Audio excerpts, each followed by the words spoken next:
Je vous propose de vous installer pour la table ronde numéro 2, qu'on ait du temps pour les échanges à la fin de la table ronde, ce qui implique que tout le monde soit assis et dispo pour pouvoir aborder la deuxième table ronde qu'on vous propose. Pour cette deuxième table ronde, on va échanger autour des bonnes pratiques et des outils qui peuvent venir bonifier, on va dire, faciliter le travail des policiers, policières, des gendarmes aussi, dans l'accueil et aussi dans l'évaluation du danger. Alors, il faut savoir en introduction que depuis quelques années, il y a des dispositifs spécifiques qui ont été mis en place. Certains ont été évoqués lors de la première table ronde pour améliorer l'accueil spécifique pour les femmes victimes de violences conjugales ou de violences sexuelles. Je vous présente brièvement quelques-uns de ces dispositifs. Il a été question lors de l'intervention de Madame Fitzili de HAFB, des psychologues et intervenants sociaux en commissariat. Sachez que sur Paris et la Petite Couronne, vous pouvez retrouver sur le site de la préfecture de police la liste des psychologues que vous voyez ici affichée à l'écran. Il y en a une vingtaine sur Paris et Petite Couronne, et également la liste des intervenants sociaux et intervenantes sociales en commissariat. Pareil pour Paris et la Petite Couronne, vous pourrez retrouver le lien ici. On mettra tout ça sur notre site internet. Il y en a également une vingtaine. Sur les dispositifs spécifiques, Madame Masson a parlé depuis la salle tout à l'heure, Sandrine Masson, qui est présente, la question du dépôt de plainte et de comment le préparer. Une plateforme a été mise en place, une plateforme de signalement en ligne de la police et de la gendarmerie sur les violences sexistes et sexuelles. Il ne s'agit pas ici d'une plateforme pour déposer plainte, ce n'est pas un système de pré-plainte en ligne. Sandrine Masson pourra, à l'issue de la table ronde, vous présenter un peu plus en détail ce dispositif nouveau qui a été mis en place il y a quelques mois, accessible en ligne via ce chat. Et puis également pour répondre peut-être en filigrane à une question qui était présentée dans les échanges de la première table ronde, il faut savoir aussi pour compléter le dispositif que le défenseur des droits, il est compétent en cas de manquement des forces de police ou de gendarmerie aux obligations que nous avons évoquées lors de la première table ronde. Et il est possible du coup de signaler en fait les difficultés auxquelles on peut être confronté vis-à-vis du contact avec les forces de sécurité, soit donc par courrier, par téléphone. Il y a également des délégués en fait du défenseur des droits localement qui peuvent être mobilisés et jouer aussi le rôle de médiateur, médiatrice dans ces situations-là. Tous ces liens seront aussi accessibles sur notre site internet à l'issue de cette rencontre. Alors, il faut savoir qu'au cours de notre diagnostic qu'on évoquait en introduction, qu'on a réalisé dans plusieurs commissariats, on s'est rendu compte que finalement, à chaque étape de la prise en charge des femmes victimes de violences, il y avait des points d'amélioration qui pouvaient être constatés. Et on a aussi repéré, chemin faisant, des bonnes pratiques qui méritent d'être soit creusées, soit diffusées, connues, en tout cas qui sont inspirantes. Et c'est l'objet justement de cette table ronde, de voir quels sont les outils, les bonnes pratiques dont on peut s'inspirer, qui mériteraient d'être mieux connus ou plus diffusés. Alors on peut commencer sur la question des conditions d'accueil qu'on évoquait aussi lors de la première table ronde. Dans le travail qu'on avait réalisé avec la préfecture de police de Paris, on avait constaté que les conditions matérielles dans lesquelles les victimes sont accueillies ne répondent pas le plus souvent aux besoins et aux situations des victimes. On l'a évoqué, elles peuvent être traumatisées, peu rassurées en tout cas dans leur démarche. Le temps d'attente peut être très long. On peut avoir aussi des situations où elles doivent exposer le motif de leur venue au commissariat dès l'extérieur du commissariat du fait de Vigipirate.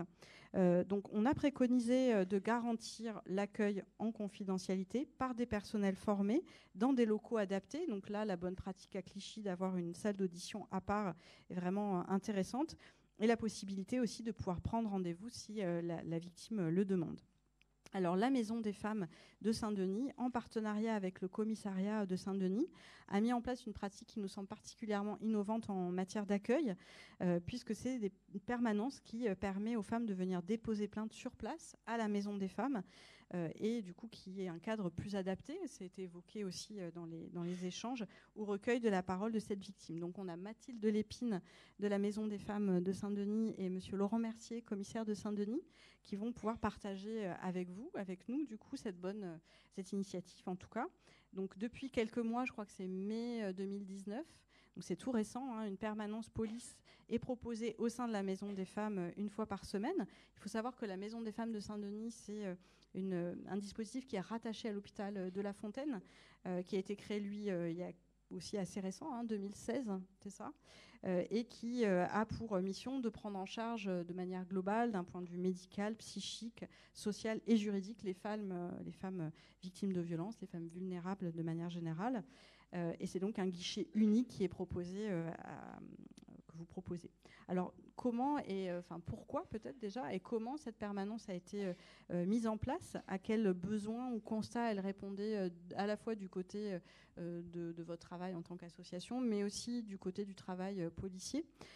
Comment vous avez, vous êtes parti de quel constat pour mettre en place cette permanence ? Qui veut commencer ? On a eu de la chance dès l'ouverture d'être contacté par une enquêtrice d'une BLPF de Seine-Saint-Denis et par le délégué à la cohésion police-population de Saint-Denis. Et ils ont fait des permanences à la Maison des Femmes pour réassurer sur la fonction de policière et de policier, pour expliquer aux victimes la procédure et pour organiser des rendez-vous pour déposer plainte ou alors pour rattraper des manquements, des consultations UMJ qui n'avaient pas été proposées ou qui avaient été proposées dans ces termes-là. Voulez-vous aller voir l'UMJ ? Donc la dame, ne comprenant pas forcément ce que ça veut dire, pouvait dire non, ou alors bah non, moi j'ai déjà vu mon médecin, c'est pas la peine. Et donc ça prenait beaucoup de temps de rattraper ces éventuels manquements, et donc on s'est dit que ça serait plus efficient que la procédure judiciaire démarre bien, et que ça ferait gagner beaucoup de temps et d'énergie aux victimes, mais aussi aux enquêteurs. On avait aussi été contacté assez vite après notre ouverture par le CHU de Bruxelles pour ouvrir une maison des femmes sur notre modèle. Et ce qui est chouette, c'est que donc ils étaient venus nous voir à l'automne 2016 et à l'automne 2017, ils ont inauguré leur structure et ils ont été plus loin avec une unité d'accueil des victimes de violences sexuelles 7 jours sur 7, 24 heures sur 24, avec des infirmières ou des sages-femmes légistes qui recevaient, qui prenaient soin, qui faisaient des constats médico-légaux et qui pouvaient, si la victime était d'accord, appeler une brigade, enfin une équipe de policiers formés pendant 15 jours, je crois, une formation vraiment longue, et puis trier sur le volet pour venir écouter la victime dans des locaux sécurisés, dédiés et sur le lieu de soins. Donc voilà, c'était un peu l'idée ils s'étaient inspirés de nous et nous on voulait s'inspirer d'eux. Et puis on a beaucoup coopéré vraiment bien avec les intervenantes sociales en commissariat, avec les psychologues en commissariat, avec les délégués à la cohésion police-population et parfois même avec directement les brigades locales de protection de la famille. On voyait qu'on pouvait encore aller plus loin. Et puis pour terminer, c'était aussi pour aller plus loin dans la prise en charge holistique.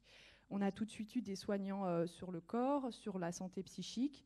On n'a pas tout de suite eu une assistante sociale, c'est venu après. On a eu des avocates, on a eu des juristes, on a eu ces policiers qui venaient, mais on pouvait aller plus loin. Et donc voilà, c'était pour compléter cette offre holistique.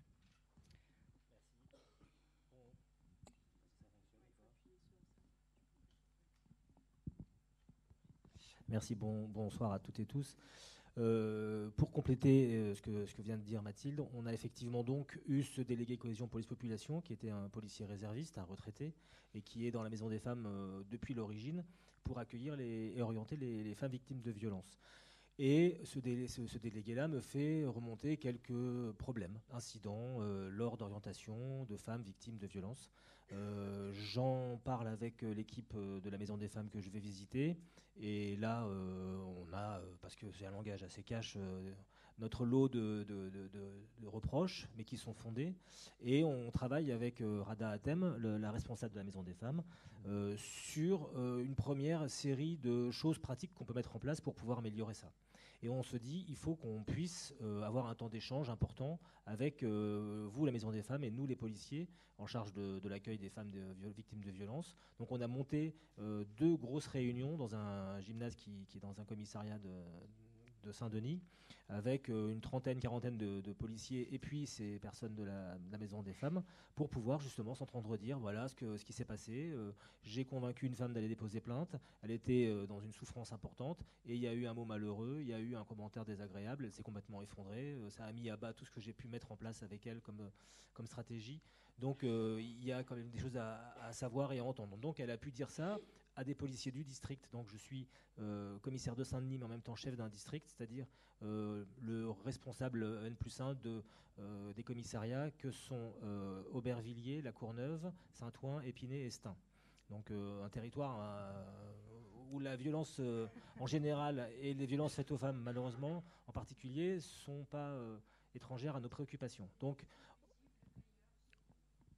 on a donc fait avec les policiers, bien sûr des brigades locales de protection des familles, mais pas seulement, des policiers chargés de l'accueil, de la prise de plainte classique, les policiers de police secours qui font les premières interventions, et on a pu justement avoir un échange où les équipes de la Maison des Femmes ne nous ont pas épargnés, mais encore une fois, c'était elles ce qu'elles avaient vécu. Donc c'était à nous aussi de prendre l'information, de leur expliquer aussi comment on travaillait. Ça a été dit très bien par ma collègue, les contraintes qu'on a sur la procédure, les contraintes qu'on a sur les locaux, celles qu'on a aussi sur les effectifs. Et tout ça fait que déjà on commence un petit peu à se parler et à se comprendre.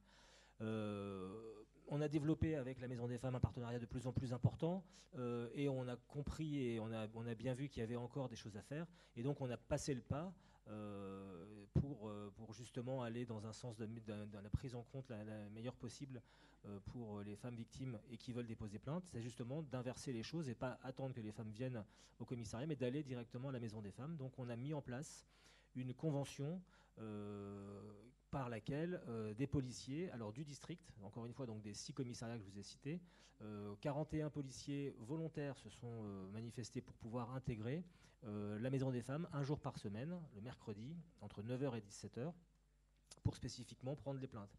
Alors les policiers, je laisserai après Mathilde vous parler de la Maison des Femmes et côté Maison des Femmes, mais les policiers ont été donc volontaires, ont été formés spécifiquement, parce que la formation lors de la première table ronde a été beaucoup abordée, et effectivement c'est aussi un des enjeux du sujet. 2 jours et demi de formation concoctés par les services de formation de la police nationale, mais aussi avec la Maison des Femmes, qui ont permis donc la projection le premier jour d'un film, La vie, voyez-vous, avec des retours sur le film, des chiffres sur les données des violences conjugales. Ensuite, une intervention d'un médecin légiste et de vous, Mathilde, et d'une psychologue sur les formes de la violence, le cycle de la violence, les causes de la violence et les personnalités des auteurs de ces violences-là. Le deuxième jour est un temps d'enquête et un temps surtout orienté vers la mise en scène et la pratique par jeu de scène. Il y a un policier qui joue le rôle de la victime, il y a un policier qui joue le rôle d'un policier, des observateurs, et un temps de jeu de rôle qui permet ensuite, quand la scène a été terminée, de débriefer tous ensemble et de voir ce qui a été dit, ce qui n'a pas été fait ou au contraire qui a été bien fait. Donc il y a plutôt un échange interactif sur ces mises en situation et sur ces bilans de ce qui a été fait. Et ensuite, dernière demi-journée, c'est un transport de tous les stagiaires à la Maison des Femmes pour voir justement dans quel environnement ils vont travailler et à quel point on a été extrêmement bien reçu par la Maison des Femmes qui a mis un bureau à notre disposition. L'hôpital de La Fontaine aussi a joué le jeu en mettant à disposition des places de stationnement, enfin, des facilités pour aller se restaurer. Donc vraiment, même si les policiers concrètement se restaurent avec l'équipe de la Maison des Femmes, je crois, et que ça se passe très bien, et puis qu'il y a une vraie tellement bon accueil qu'il y a une immersion de nous pour un policier dans cette association-là, dans cette structure-là. Et donc on a le local dédié, qui est un local qui est plus joli qu'un commissariat, ça il n'y a pas de doute, et en tout cas beaucoup plus que Saint-Denis, parce qu'on a des conditions d'accueil qui sont plus que déplorables. Et heureusement, on va avoir un nouveau commissariat flambant neuf qui va être livré en juillet prochain, mais les conditions d'accueil sont particulièrement inadmissibles, et pour la population, et aussi pour les policiers qui y travaillent. Donc on a cette formation qui a été mise en place, on a défini une convention qui a été formalisée par un écrit, signé par le préfet de département, par le procureur de la République et par le directeur de l'hôpital de la Fontaine. Et sur la base de cette convention, de ce travail mis en place, les policiers vont prendre les plaintes. Et c'est là où je repasse la parole à Mathilde. Le travail est d'autant plus facilité que la Maison des Femmes fait elle-même un travail en amont sur la femme qui est dans ce processus-là. C'est vrai que lors de la formation, vu qu'on s'était déplacé avec la médecin légiste, le docteur Lannes, une psychologue qui intervient auprès de notre équipe et qui est spécialisée sur la personnalité des agresseurs, elle n'intervient pas auprès des victimes, mais en analyse de pratique. Et puis moi-même, on avait pu échanger et ils nous avaient demandé un peu des éléments de contexte. Bien sûr, ils allaient refaire l'audition, mais c'était important pour eux de savoir, pourquoi elle venait, de quel accompagnement elle avait bénéficié, etc. Donc c'est vrai que cette permanence, elle est réservée aux femmes qui sont suivies au sein de la structure ou alors qui sont suivies par des partenaires et qui vont pouvoir nous faire des transmissions pour qu'on sache un petit peu de quoi il s'agit. Quand vous avez présenté, donc c'est vrai que quand le docteur Hatem est rentré en contact avec vous, une des choses que vous lui aviez demandé, c'est peut-être de faire je trouve pas le mot depuis tout à l'heure, mettre des photos de notre équipe à disposition des policiers. Et on s'était dit, mais pourquoi ils veulent notre photo? Mais non, je suis pas belle sur la photo. Enfin, ou je suis pas beau, parce qu'il y a aussi des hommes dans l'équipe médicale. Et on se rend bien compte que c'est important, voilà, de se connaître. Et je pense qu'au-delà de ce dispositif, le bénéfice secondaire, c'est que depuis, on communique beaucoup plus facilement avec les enquêteurs qu'on a au téléphone. Et donc ça aide la victime, parce que c'est plus à elle de faire le lien entre nous et les enquêteurs, c'est nous qui faisons le lien. Et ça vient restaurer l'effraction que la violence a fait. Ça a un effet vraiment, ça met de la cohérence. Et donc, je pense que c'est vraiment très bénéfique juste de se connaître, déjà, au-delà de tout ça. Alors, dans les questions que tu nous avais demandé de préparer, les policiers ne sont pas en uniforme quand ils viennent. Ça peut être déstabilisant pour eux. Hein. Il y a une équipe d'un commissariat où le matin, la première permanence qu'ils faisaient, ils sont venus accompagner le collègue qui faisait ce jour-là la permanence. Et quand il est arrivé, il avait son gilet pare-balles. Donc nous, on l'a vraiment charrié en disant... Vous savez, vous pouvez l'enlever. Et donc, on en a parlé après avec le délégué à la cohésion police-population qui nous a beaucoup appris à décoder un peu le fonctionnement de la police. Et il nous a dit, mais vous savez, ils sont attaqués beaucoup. Donc, voilà, ils n'ont pas l'idée tout de suite qu'à la maison des femmes, ça va être la sécurité, etc. Donc, bon, il a bien sûr retiré son gilet pare-balles avant d'accueillir les victimes. Mais voilà, c'est aussi comme ça, on apprend à se connaître et on peut réaliser aussi leurs conditions de travail. Pas auprès des victimes de violences, bien sûr, mais en général. Donc peut-être un retour des femmes. On leur donne systématiquement un questionnaire de satisfaction où elles peuvent dire si elles sont très satisfaites, moyennement satisfaites ou pas du tout satisfaites. Donc 95% étaient très satisfaites, 5% étaient satisfaites. À la question auriez-vous déposé plainte dans un commissariat en l'absence de la possibilité de le faire à la maison des femmes? C'était oui, non ou je ne sais pas. 80% n'auraient pas déposé plainte et 20% ne savaient pas. Donc voilà, c'est quand même assez éloquent. Dans les retours plus informels, les femmes disaient oh là là, mais ça s'est tellement bien passé, j'ai vraiment de la chance. Alors on leur disait bah non, c'est comme ça que ça doit se passer. Voilà, donc c'est important d'avoir ça en tête. Et puis même quand ça pouvait être compliqué, je me souviens d'une victime qui avait déposé plainte pendant 3h30 suite à un viol, où c'était compliqué pour elle, mais aussi compliqué pour le policier. Et au final, en lisant la déposition, elle a eu plein de symptômes post-traumatiques alors qu'elle avait pu faire son discours de façon a priori très dissociée, donc sans aucune émotion, etc. Donc ça a été très compliqué pour elle. Elle n'a pas signé sa déposition, donc il n'y a pas eu en fait de plainte. Mais voilà, derrière, elle a pu échanger avec quelqu'un de l'équipe. Et aussi, le policier a pu échanger avec quelqu'un de l'équipe. Et bien sûr qu'il va débriefer sûrement avec son équipe le lendemain de policier. Mais je trouvais ça vraiment intéressant parce qu'on est revenu sur des éléments de la formation. Ah oui, mais moi, j'avais compris qu'il pouvait y avoir la dissociation pendant la violence, mais après, comme ça, devant moi, enfin voilà, c'était très perturbant pour lui. Et donc, ça, c'est vraiment, voilà, beaucoup, c'est très qualitatif. Il y a des nouvelles intervenantes sociales qui sont nommées en ce moment dans plusieurs commissariats de la Seine-Saint-Denis. Certaines sont venues accompagner un policier de leur commissariat pour voir comment ça se passait. Donc, tout de suite, le lien se fait. Enfin, voilà, donc, on leur pose des questions sur des questions de procédure pénale, de droit, et nous, on peut leur répondre à des questions sur la santé. Voilà, donc c'est vraiment un échange. Pour cette permanence, ce sont uniquement des femmes qui sont décidées à déposer plainte. Donc le travail en amont est déjà fait et elles viennent sur rendez-vous. Donc ce qu'on a pu ajuster, c'est les durées de rendez-vous, parce qu'au début des permanences, on donnait 1 heure par femme en disant c'est vachement mieux qu'au commissariat par la personne qui est de permanence. Et puis pour certaines plaintes, c'était trop court et donc on demandait aux femmes qui avaient rendez-vous en 2e ou 3e position de rentrer chez elles et de revenir la semaine d'après. Donc ça, voilà, on s'est amélioré là-dessus. Donc on donne 2 heures quand on pense que c'est nécessaire, 3 heures quand on pense que c'est nécessaire. On les rappelle toute la veille, si on peut les rappeler sans les mettre en insécurité pour être sûr qu'elles vont venir, parce que si on a réservé 3 heures et qu'elles viennent pas, c'est du temps qu'on peut consacrer à une autre victime. Enfin voilà. Voilà, voilà un petit peu ce que j'avais préparé. Deux, trois petites précisions sur la localisation, l'endroit où habitent les femmes. Peu importe pour nous où elles habitent. On ne va pas commencer à sectoriser par rapport à notre propre découpage du 93 ou en tout cas du district dans lequel on se trouve. Si la femme habite dans l'Oise ou dans 95, on va prendre la déposition, à charge pour nous ensuite de rebasculer la plainte auprès du service qui est compétent. Donc on ne discrimine pas en fonction de l'habitation, le critère géographique ne rentre pas en compte pour ce critère-là. Un petit bilan pour une information aussi plus complète. Depuis les 6 mois qu'on a mis en place cette pratique de la prise de plainte sur la Maison des Femmes, on a eu 70 rendez-vous, je ne compte pas aujourd'hui, 49 personnes qui se sont présentées et 31 plaintes qui ont été prises. Donc on a un bilan de personnes qui se présentent par rapport aux personnes qui ont fait la démarche et qui ont pris rendez-vous, qui est quand même très important, parce que dans le cas où on connaît des violences faites aux femmes, les femmes en général font souvent des blocages et n'arrivent pas à venir pour déposer plainte. Et puis, je ne veux pas déflorer quelque chose qui n'est pas encore finalisé, mais je crois que dans le département, il y a une autre pratique qui va être mise en place à Aulnay-sous-Bois avec Ballanger, où cette convention qu'on a mise en place va être dupliquée. Il y aura aussi une prise de plainte directement dans le service hospitalier à Ballanger. Merci. J'aurais juste une question complémentaire sur le retour de ces 41 policières qui ont été formés. Ils étaient volontaires, ils ou elles, c'est ça.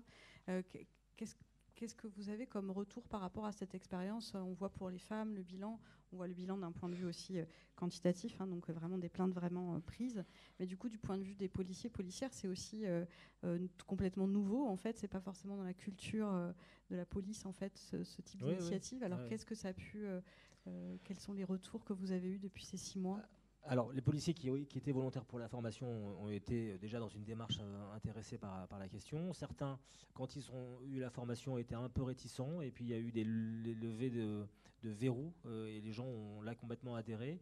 Le retour qu'on a pour l'instant, qui est très bon, encore une fois, sur le travail qui est fait, les conditions d'accueil, encore une fois, c'est remarquable et ça a été fait de façon très pro par la Maison des Femmes et les équipes font attention à eux parce qu'ils savent qu'ils sont dans un univers qui n'est pas familier chez eux et que c'est vrai qu'on a des ambiances de travail, des habitudes comme tout le monde, des routines, et quand on est déplacé en interne, je ne vous dis pas que ça a été une partie de plaisir au début, il a fallu que je convainque mes collègues commissaires de laisser partir un effectif par jour. Alors c'est pas énorme, mais à côté de ça, ils font pas le travail dans un commissariat où ils auront une productivité différente, mais le service rendu aux femmes et le partenariat mis en place est largement excédentaire par rapport à ce que ça représente comme coût.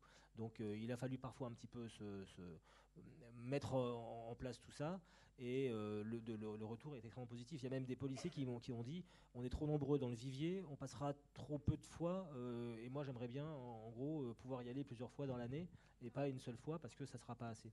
Donc on va peut-être revoir un peu la liste des policiers pour justement mettre ceux qui sont déjà allés les plus motivés et puis qu'on mettra en place. Mais c'est très bien, c'est très positif. Merci pour cette bonne pratique. Effectivement, dans le cadre du Grenelle, il est prévu de faciliter les prises de plainte dans les hôpitaux de manière générale. Alors, peut-être la dernière question, ça serait en quoi, du coup, porter plainte à l'hôpital, mais dans un lieu dédié, puisqu'on voit que là, la Maison des Femmes est un peu intermédiaire, un dispositif spécifique. En quoi, vous avez commencé à y répondre, mais en quoi ça fait un peu la différence de votre point de vue? Dans un lieu dédié, je me dis, si par exemple j'arrive aux urgences pour faire des soins sur des coups et blessures ou constater des coups et blessures et qu'on me dit, voilà, dans le local à côté, on peut déposer plainte, c'est déjà vraiment super. Je pense très aidant, mais voilà, il n'y aura pas l'accompagnement émotionnel, psychologique, médical derrière. Elle n'aura pas la possibilité d'avoir une information sur ses droits. Enfin, voilà, là, le policier ou la policière est au sein d'une équipe pluridisciplinaire et il va pouvoir faire son maximum dans son domaine de compétences parce qu'il sait qu'à côté, il y a d'autres professionnels qui vont faire leur maximum dans leur domaine de compétences. Donc je dirais que c'est ça la valeur ajoutée, c'est le côté, encore une fois, pluridisciplinaire, holistique. Et puis, de travailler ensemble, vraiment, ça fait cheminer les idées reçues qu'on peut toutes et tous avoir. Par exemple, lors de la formation, nous, il y a des policiers qui ont témoigné. Il y avait beaucoup de freins à lever sur le risque de fausses victimes qui manipuleraient les forces de l'ordre pour obtenir des bénéfices secondaires. Donc ça, déjà, je pense que ça les rassure, le fait de savoir que ces dames, elles sont venues beaucoup de fois nous voir, nous, et que vraiment, si elle était fausse victime, elle ne serait pas venue voir 10 fois la psychologue, 4 fois la sage-femme, venir à 4 groupes de parole, etc. Alors, on ne leur donne pas le détail de tous les parcours, hein, et il n'y a pas de justificatif à faire, mais voilà, elles sont intégrées dans un parcours de sortie des violences et un parcours de soins, donc le risque de fausse victime, je pense que inconsciemment, ça le baisse chez eux. Et pour justifier ça, avec l'idée que parfois les gens sont tordus, il y a des policiers qui disaient, voyez, le nombre d'entrées en salle de cinéma qu'a fait le film 50 nuances degrés, et lui, ça l'offusquait, ce policier. Pour dire, vous voyez bien que les gens, quand même, sont pas nets, quoi, ils tournent pas rond. Donc c'est pour ça que ça me faisait rire de voir que, voilà, on voit bien que des policiers peuvent penser tout, et leur contraire, évidemment, ce sont des êtres humains, ils sont multiples. Et c'est ça aussi, je pense, le fait de se côtoyer, ça permet de voir ça, et aussi pour nous, les professionnels qui accompagnons ces femmes, de diminuer nos préjugés, et pareil pour eux. Et donc, on va éviter de leur transmettre cela. Et on va pouvoir leur dire que voilà, ça peut très bien se passer comme moins bien se passer. Et donc, aujourd'hui, c'est ce que je témoigne aux professionnels de santé quand on fait des formations, c'est on ne peut plus dire aux femmes « allez porter plainte et on croise les doigts, ça va bien se passer en fonction de sur qui vous tombez ». Non, on doit connaître l'intervenant social en commissariat, le psychologue, à défaut le responsable de la brigade locale de protection de la famille, et dire vous êtes prête à déposer plainte, on prend le téléphone et on leur explique la situation, et eux, en fonction de leur moyens du jour ou de la semaine, ils vont vous recevoir en s'étant préparés. Pas forcément sur rendez-vous. Je me souviens une fois, j'avais appelé à Paris, elle m'avait dit non, on ne donne pas de rendez-vous. Bon, mais passez demain, plutôt à 10h, je serai plus dispo. Mais ok, on ne donne pas de rendez-vous. Hein. Enfin voilà, on sentait qu'elle avait ses mécanismes de protection, et je pense que c'est normal parce que le sentiment d'être débordé, il est très présent chez tout le monde de toute façon, mais voilà. Et donc c'est quand même beaucoup plus confortable pour elle, et donc la victime sera accueillie de façon beaucoup plus étayante. Enfin voilà.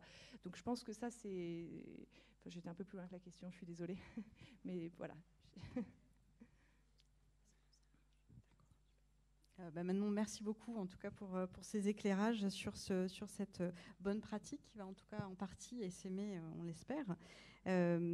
Alors dans le travail qu'on avait mené avec la préfecture de police de Paris, on a également identifié d'autres points d'amélioration au moment du dépôt de plainte.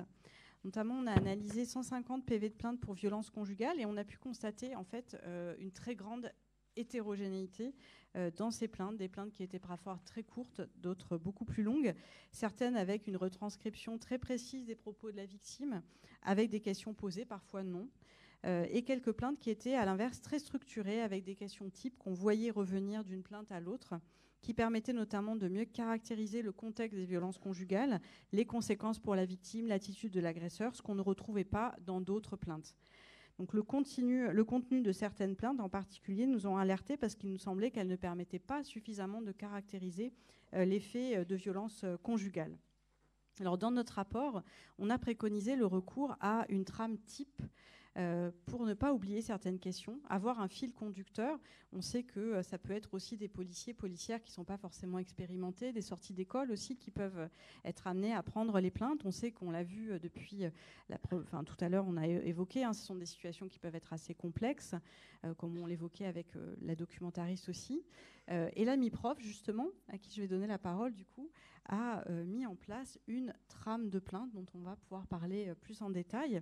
Donc la MIPROF, c'est la mission interministérielle de protection des femmes, des violences et de la traite des êtres humains, qui a réalisé une fiche réflexe et une trame d'audition en particulier. Du coup, Anaïs Vermeil va pouvoir, conseillère technique à la MIPROF, va pouvoir plus détailler ce travail. Donc la MIPROF, elle a été créée en 2016 dans le but de rattacher au secrétariat d'État... 2013, pardon. Rattaché au secrétariat d'État en charge de l'égalité entre les femmes et les hommes, et a pour mission notamment de concevoir des formations, mais aussi des outils pratiques sur les violences faites aux femmes par type de professionnels. Et c'est là que ça nous intéressait en particulier, le travail que vous avez mené auprès des policiers, policières. En particulier en 2014, si je ne me trompe pas cette fois-ci sur la date, la MIPROF a réalisé une fiche réflexe pour les services enquêteurs plus spécialement, concernant les femmes victimes de violences conjugales et de violences sexuelles. Alors pourquoi c'était nécessaire d'outiller justement les services enquêteurs autour de cette question ? Alors merci. Tout d'abord, je remercie le Centre Bertine Auclair de m'avoir proposé d'intervenir aujourd'hui. Bonjour à toutes et à tous. Donc, en effet, notre mission principale sur la formation, c'est d'élaborer des outils pédagogiques dont l'objectif, c'est de permettre à tous les professionnels d'avoir la même compréhension des violences faites aux femmes et des spécificités de ces violences, et également des bons réflexes à adopter dans leur pratique professionnelle. Donc on travaille toujours en collaboration étroite avec les ministères concernés, des professionnels de terrain, en fonction justement des domaines dans lesquels on travaille. Et juste pour préciser également que tous nos outils sont disponibles sur notre site internet stopviolencefemmes.gouv.fr. Pour ceux et celles qui le connaîtraient, sachez également qu'il est en cours de refonte et donc en mars 2020, normalement, on va être redirigé vers un site qui s'appellera Arrêtons les violences. Donc, pour venir à ce que... Voilà, j'avais... Enfin, tu peux passer. Et donc, là, c'est notre site, voilà, où vous pouvez vraiment télécharger tous les outils. Et donc, concernant, en effet, la fiche réflexe que nous avons élaborée en 2014, pour les enquêteurs et les enquêtrices donc, de la police nationale et de la gendarmerie nationale, il a pour objectif de compléter le kit pédagogique ANA et le kit pédagogique ELISA. Donc le kit pédagogique que nous avons élaboré, ANA, sur les violences au sein du couple, a été élaboré en priorité, au départ pour les professionnels de santé, notamment les médecins, mais il peut être totalement utilisé par tous les professionnels aujourd'hui. Et l'outil ELISA, qui est plutôt sur les violences sexuelles, qu'on a élaboré avec Mathilde également, donc plutôt à destination initialement des sages-femmes, mais de la même manière, il est totalement utilisable par et pour tous les professionnels. Donc ces deux kits qui définissent précisément le socle de connaissances communs sur les violences donc au sein du couple et sur les violences sexuelles, ainsi que les pratiques professionnelles à mettre en œuvre, n'étaient pas totalement adaptées aux missions spécifiques des policiers, des policières et des gendarmes, bien sûr. Donc, nous avons souhaité adapter, compléter ces guides par cette fiche réflexe donc, que nous avons intitulée l'audition par les services enquêteurs des victimes de violences au sein du couple ou de violences sexuelles et ou bien sûr. Donc il a vocation à permettre de mieux appréhender les spécificités vraiment liées aux violences lors d'un entretien ou lors d'une audition. Et donc l'objectif, c'est vraiment de permettre à tous les policiers, les policières, les gendarmes, d'avoir en tête un certain nombre d'éléments. Ce que je n'ai pas dit, c'est qu'initialement, en fait, tous les documents que nous réalisons sont plutôt à destination des formateurs et des formatrices des professionnels. Et donc, voilà, pour une prise en main et une réalisation ensuite des formations comme ils le souhaitent. Mais ça peut également être diffusé à ces professionnels. Donc l'objectif est qu'ils aient en tête vraiment les traumatismes physiques et psychiques que la dame a subis lors des violences. Qu'ils gardent également en tête les sentiments notamment de honte et de culpabilité qu'elle va avoir.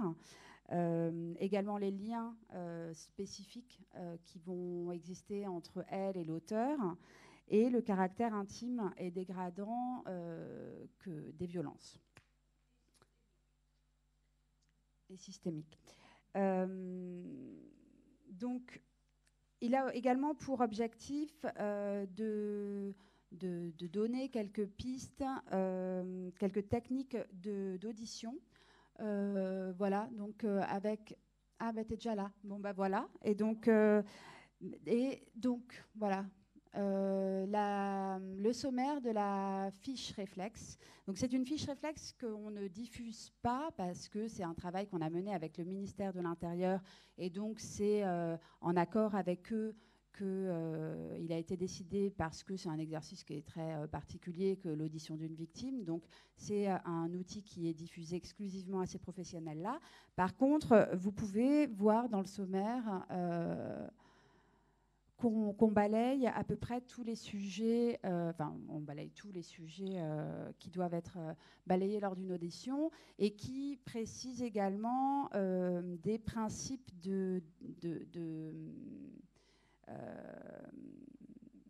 des manières de faire, en fait. Et donc, il y a toute une partie sur des conduites à avoir par les enquêteurs et les enquêtrices. Et ensuite, en annexe, vous trouvez la trame d'audition dont on parlait. Et cette trame d'audition a été élaborée, en effet, parce que c'est ce que tu disais, tous les professionnels n'ont pas tous la même connaissance et la même expérience sur les violences faites aux femmes. Certains vont être plus à l'aise aussi, d'autres moins. Et donc, l'objectif, c'est vraiment de pouvoir harmoniser les pratiques professionnelles. Je crois que tu peux passer. D'être un fil conducteur de l'audition. Donc, finalement, ça répond à ce que vous avez pu identifier comme hétérogénéité. Et donc, cette trame d'audition a vocation, en effet, à tenter de mettre en cohérence les éléments qui vont pouvoir être recueillis lors de l'audition. Donc être un fil conducteur vraiment pour pouvoir recueillir les informations qui vont être nécessaires. Et en fait, les informations auxquelles la femme ne va pas forcément penser toute seule à rappeler. Et donc, c'est vraiment aux policiers, à la policière, aux gendarmes de lui poser les questions pour qu'elle puisse penser qu'il faut qu'elle parle de ces éléments-là aussi. Et notamment des questions sur tous les types de violences qui peuvent exister, parce qu'on a tendance parfois à penser surtout aux violences physiques. Et donc, c'est absolument pas le centre de ces violences, finalement. Également penser aux violences actuelles, mais aussi aux violences passées, pour pouvoir les intégrer dans un contexte global de violence. Et également aux violents, à penser, à poser des questions sur les enfants, sur le fait qu'ils étaient présents ou pas, sur le fait qu'ils soient victimes physiques ou psychologiques, bien sûr. Enfin, ils sont forcément victimes psychologiques, mais est-ce qu'eux-mêmes sont victimes directes des violences? Tout ça afin d'avoir une vision vraiment globale de la situation, des faits qui ont été subis, et en le replaçant dans ce contexte de violence conjugale. Et l'objectif vraiment final, c'est de pouvoir caractériser au mieux tous ces faits comme des violences au sein du couple. Voilà.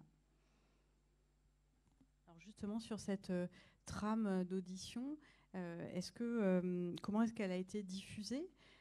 J'ai cru comprendre que, par exemple, la gendarmerie nationale l'avait intégrée à leur logiciel de prise de plainte, mais ce n'est pas forcément le cas de la police nationale, si je ne me trompe pas.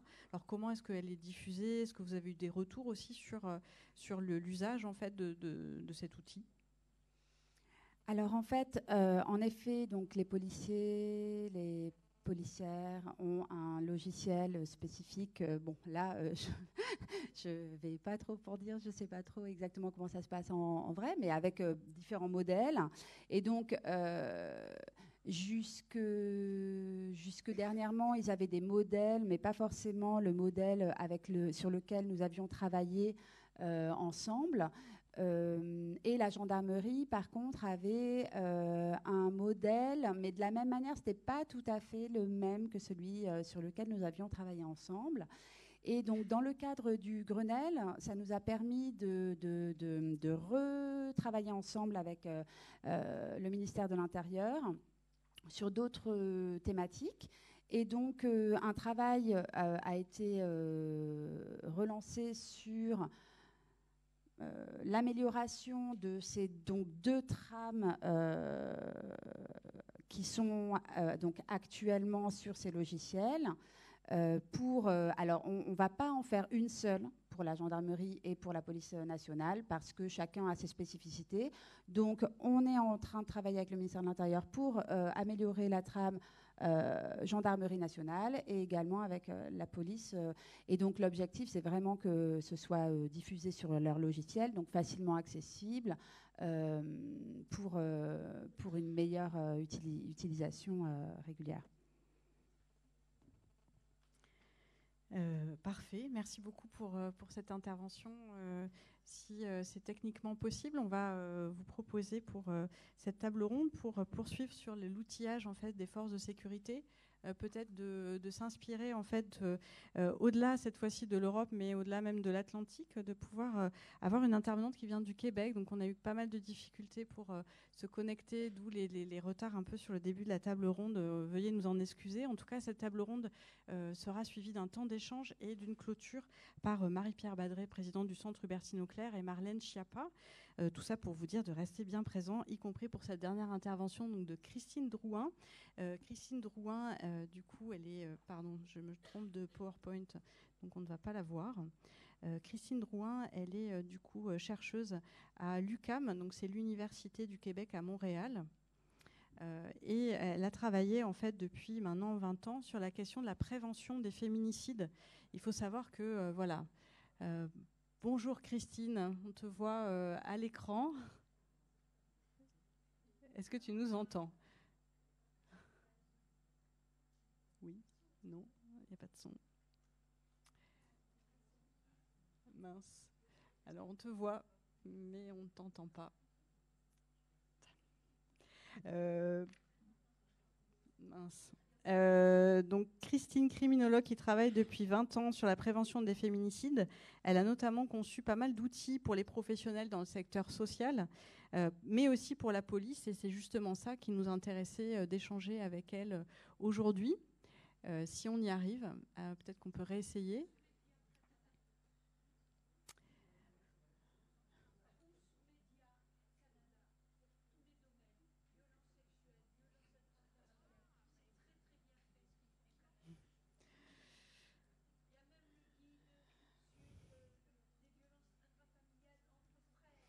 Alors en tout cas, peut-être pour avancer sur la présentation un peu, du coup, le Canada et le... Pardon, on va peut-être essayer quand même si ça marche en tout cas, d'échanger. Donc le Canada et le Québec en particulier sont engagés alors depuis bien plus longtemps que nous sur la question de la lutte contre les violences conjugales depuis les années 80. Ils ont vraiment mis en place une politique interministérielle forte, et depuis les années 2000, vraiment avec un accent mis sur la prévention des féminicides. On voit qu'aujourd'hui, alors en tout cas aujourd'hui depuis quelques mois, on va dire, le terme en France commence à être utilisé par les médias, repris aussi par les institutions publiques. Une réflexion plus globale suite aussi à des collectifs associatifs qui permettent de compter aussi les féminicides en France, permet de mettre l'accent sur la prévention. Mais il faut savoir du coup qu'au Québec, le travail a été mené depuis du coup les années 2000, et avec pour résultat une baisse significative des féminicides. Et du coup, c'était d'où l'intérêt de pouvoir échanger avec notre chercheuse, mais je ne sais pas si ça va être possible, du coup, sur voilà, comment cette prévention des féminicides avait été mise en place. Et puis, elle a travaillé plus spécifiquement, il y a 10 ans maintenant, sur un outil intéressant qui est un aide-mémoire pour les policières qui interviennent auprès des femmes victimes de violences conjugales. Donc cet outil a été mis en place en 2008, et c'était intéressant de pouvoir aussi échanger avec elle sur les retours d'expérience, puisque maintenant l'outil a 10 ans. et elle est justement en train de mettre à jour en fait cet outil, d'avoir les retours des policiers, et elle allait partager avec nous ces éléments-là. Mais je ne sais pas si c'est possible si on se dit que personne ne Oui, dit rien. bonjour, nous sommes en train d'essayer de résoudre le problème. Les aléas du direct, on se dépêche. Alors, on me glisse dans l'oreillette qu'on pourrait peut-être faire un temps d'échange avec vous, puisque vous êtes là, et vous aussi. Et quand la connexion sera établie, on pourra effectivement donner la parole à notre partenaire du Québec. Et comme ça, on a un temps d'échange, effectivement. Alors, il y a des micros qui vont circuler. Essayez de faire des questions courtes. Je me permets effectivement de transmettre la parole à Laurence Guillot du conseil départemental du Val-de-Marne pour un témoignage sur la bonne pratique. Bonjour à tous. En fait, nous voulions juste rapidement prendre la parole pour vous expliquer que dans le Val-de-Marne, vous l'avez peut-être entendu dans la presse, le tribunal de grande instance de Créteil est pilote sur la lutte contre la violence faite aux femmes. Et en fait, dans le département, nous avons mis en place depuis maintenant presque un an, on a démarré vraiment en janvier de cette année, un protocole commissariat EDS. C'est-à-dire que nous n'avons pas de référents sociaux en commissariat. Nous avons des espaces départementaux de solidarité, excusez-moi, service social en fait du département. Et donc toute personne qui se présente au commissariat, que ce soit une plainte ou une main courante, le policier est censé lui demander si elle souhaite être orientée vers un accompagnement social ou au moins un contact social. Et à ce moment-là, il nous adresse une fiche et nous, on a la charge de contacter la personne. Bien sûr, si elle nous autorise à ce qu'on la contacte. Voilà, donc c'était, pour nous, ça se décline aussi, et c'est ça l'intérêt, c'est que maintenant, avec chaque commissariat, on a un contact, donc bien sûr, il y a le référent, mais on organise des rencontres entre les référents du commissariat et les travailleurs sociaux du service. Voilà. Et on le développe pratiquement maintenant, on va essayer de le développer pour tous les commissariats. Et ça change beaucoup l'approche, comme vous l'avez dit, à la fois de mieux connaître le travail des policiers et à la fois que les policiers puissent connaître l'organisation départementale et les liens avec les travailleurs sociaux. Voilà, donc c'était un témoignage dont je voulais vous parler, puisque je pense qu'on est le seul département à avoir mis en place ce type de protocole. Voilà, merci. Oh, bah, écoutez, je ne sais pas, mais en tous les cas, c'est un travail très intéressant. Voilà, de coordination et aussi de réseau de professionnels, puisque nous avons dans le département, mais comme d'autres départements, je le sais bien, des réseaux de professionnels. Voilà. Merci pour cette bonne pratique, effectivement, qui est vraiment tout à fait intéressante. Oui, bonjour, Insaf Kapsi, avocat. Tout à l'heure, à l'occasion de votre allocution, vous avez fait état de certains policiers qui seraient freinés par la prise de plainte du fait que la victime pourrait être une fausse victime. Donc j'étais assez interpellée par ça, parce qu'à l'origine, le policier est censé prendre la plainte. C'est le procureur qui va décider si oui ou non il y a une suite qui est donnée à la plainte. Et sur le terrain, malheureusement, on a des policiers qui se prennent pour le procureur en réalité. Et partant, ça pose des difficultés justement dans la prise de plainte. Il n'y en a pas. On a des mains courantes qui sont prises à la fin, et parfois même les victimes rentrent chez elles parce que justement elles ont été mal accueillies. Donc voilà, je voulais avoir une petite réponse par rapport à ça.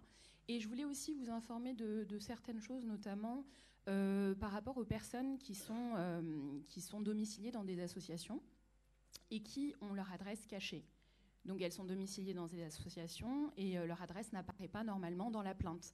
Et j'ai eu des retours aussi, dans le cadre de dossiers que je suis, où le policier demandait expressément à la victime qui venait déposer plainte, qui avait son adresse cachée, qui était donc domiciliée dans une association, de divulguer son adresse, sachant que dans la suite de la procédure, le principe du contradictoire nous oblige à communiquer les plaintes, bien évidemment, que cette personne est censée être mise à l'abri parce qu'elle est en danger.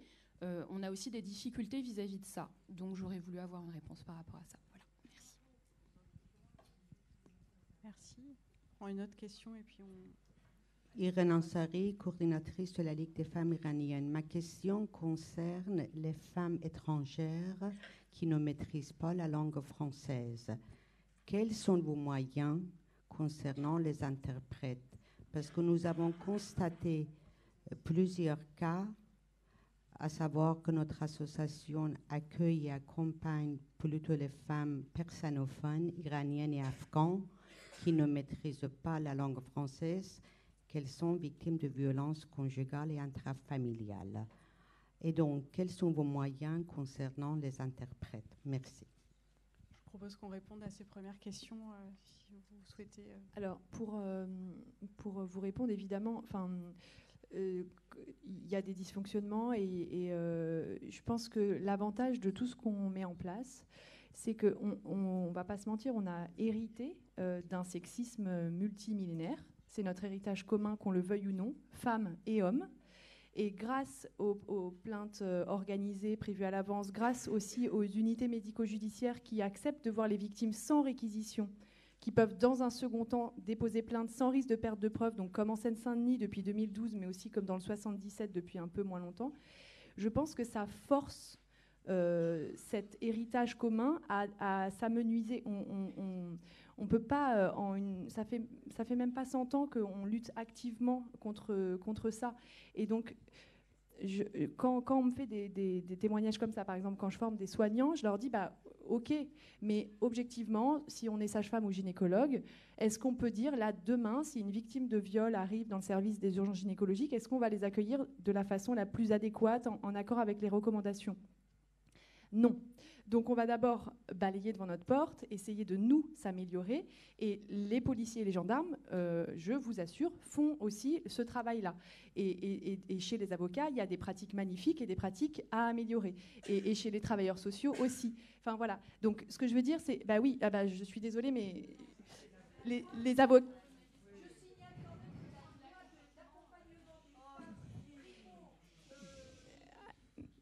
Mais oui.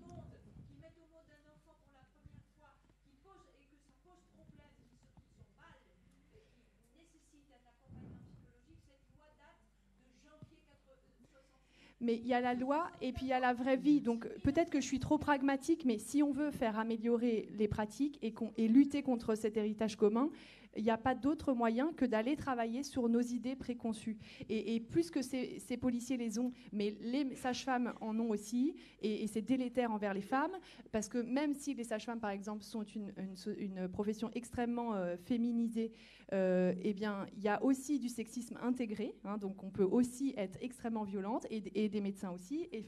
Donc voilà, soyons dans l'efficacité sur le terrain. On peut lutter contre ces préjugés dont on a hérité, et ça ne sert à rien de se mentir, on en a tous hérité, pour justement faire fondre ces idées préconçues, écouter leur façon de voir les choses. Et c'est vrai que malgré que dans les personnes qu'on a formées, il y avait des personnes qui étaient dans des brigades locales de protection de la famille, mais aussi dans d'autres services, le psychotrauma, c'était pas forcément connu en profondeur. Donc ils ont pas les éléments théoriques pour bien comprendre ce qui se passe.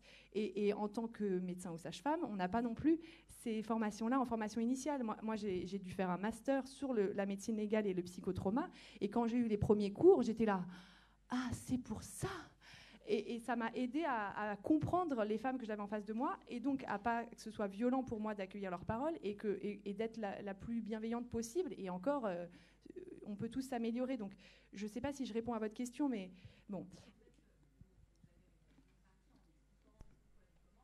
Pardon, excusez-moi, je vais vous passer le micro.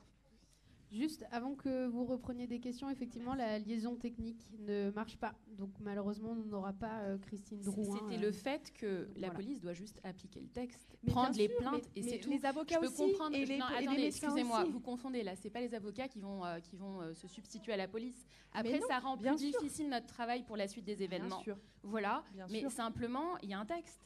Il y a juste à le respecter, ce texte. Tout Il y a- simplement, c'est pas compliqué. Donc maintenant, c'est vrai que peut-être qu'on est en retard par rapport à d'autres pays, mais pourquoi regarder en arrière? Pourquoi pas regarder les autres pays justement qui sont en avance? Donc voilà, il faut savoir se remettre en question. Bien sûr. Et là, le fait du policier qui va décider si la personne est une vraie victime ou une fausse victime, je suis navrée, non. On doit prendre la plainte, Mais je suis point. d'accord Et avec après, vous. les suites seront données si elles doivent être données. Mais c'est tout, c'est pas à lui de décider en fait. Je suis d'accord, je pense que vous êtes globalement d'accord. On évoquait la question de la formation aussi, c'est ce que je pense Mathilde a essayé de mettre en avant aussi. Je pense que voilà. Puis vous avez évoqué la main courante en disant que si on ne prend pas une plainte, on prend une main courante. La main courante a aussi maintenant une valeur presque d'une plainte parce qu'on a l'obligation de transmettre ça au procureur de la République. Donc on aura les effets d'une plainte dans une main courante. C'est pas satisfaisant, mais c'est quand même un effet. Et puis, je suis totalement d'accord avec ce qu'a dit Mathilde. On a tous à balayer dans notre porte et qu'on a tous à faire des efforts et du travail. Il n'y a pas de raison de stigmatiser dans dans une ambiance dans laquelle on est depuis le Grenelle et depuis même avant le Grenelle, pour qu'on puisse travailler sur un sujet aussi important, galvanisant, qui est celui-là. Donc je pense que l'anathème là-dedans n'a pas vraiment sa place.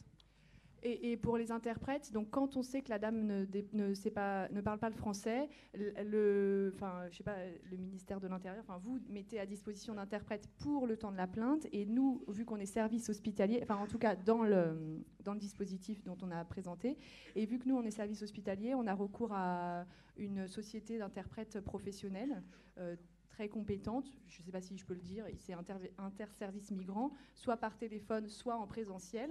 On utilise beaucoup par téléphone parce qu'on a un fort taux de rendez-vous non honorés pour toutes les raisons que l'on connaît bien. Elles ne sont pas libres de leur déplacement et donc ça évite de financer un interprète qui va se présenter. Voilà. Et quand on sent que la dame, elle peut être libre de ses déplacements, qu'elle a bien accroché, là, notamment pour les psychologues, elles font venir les interprètes.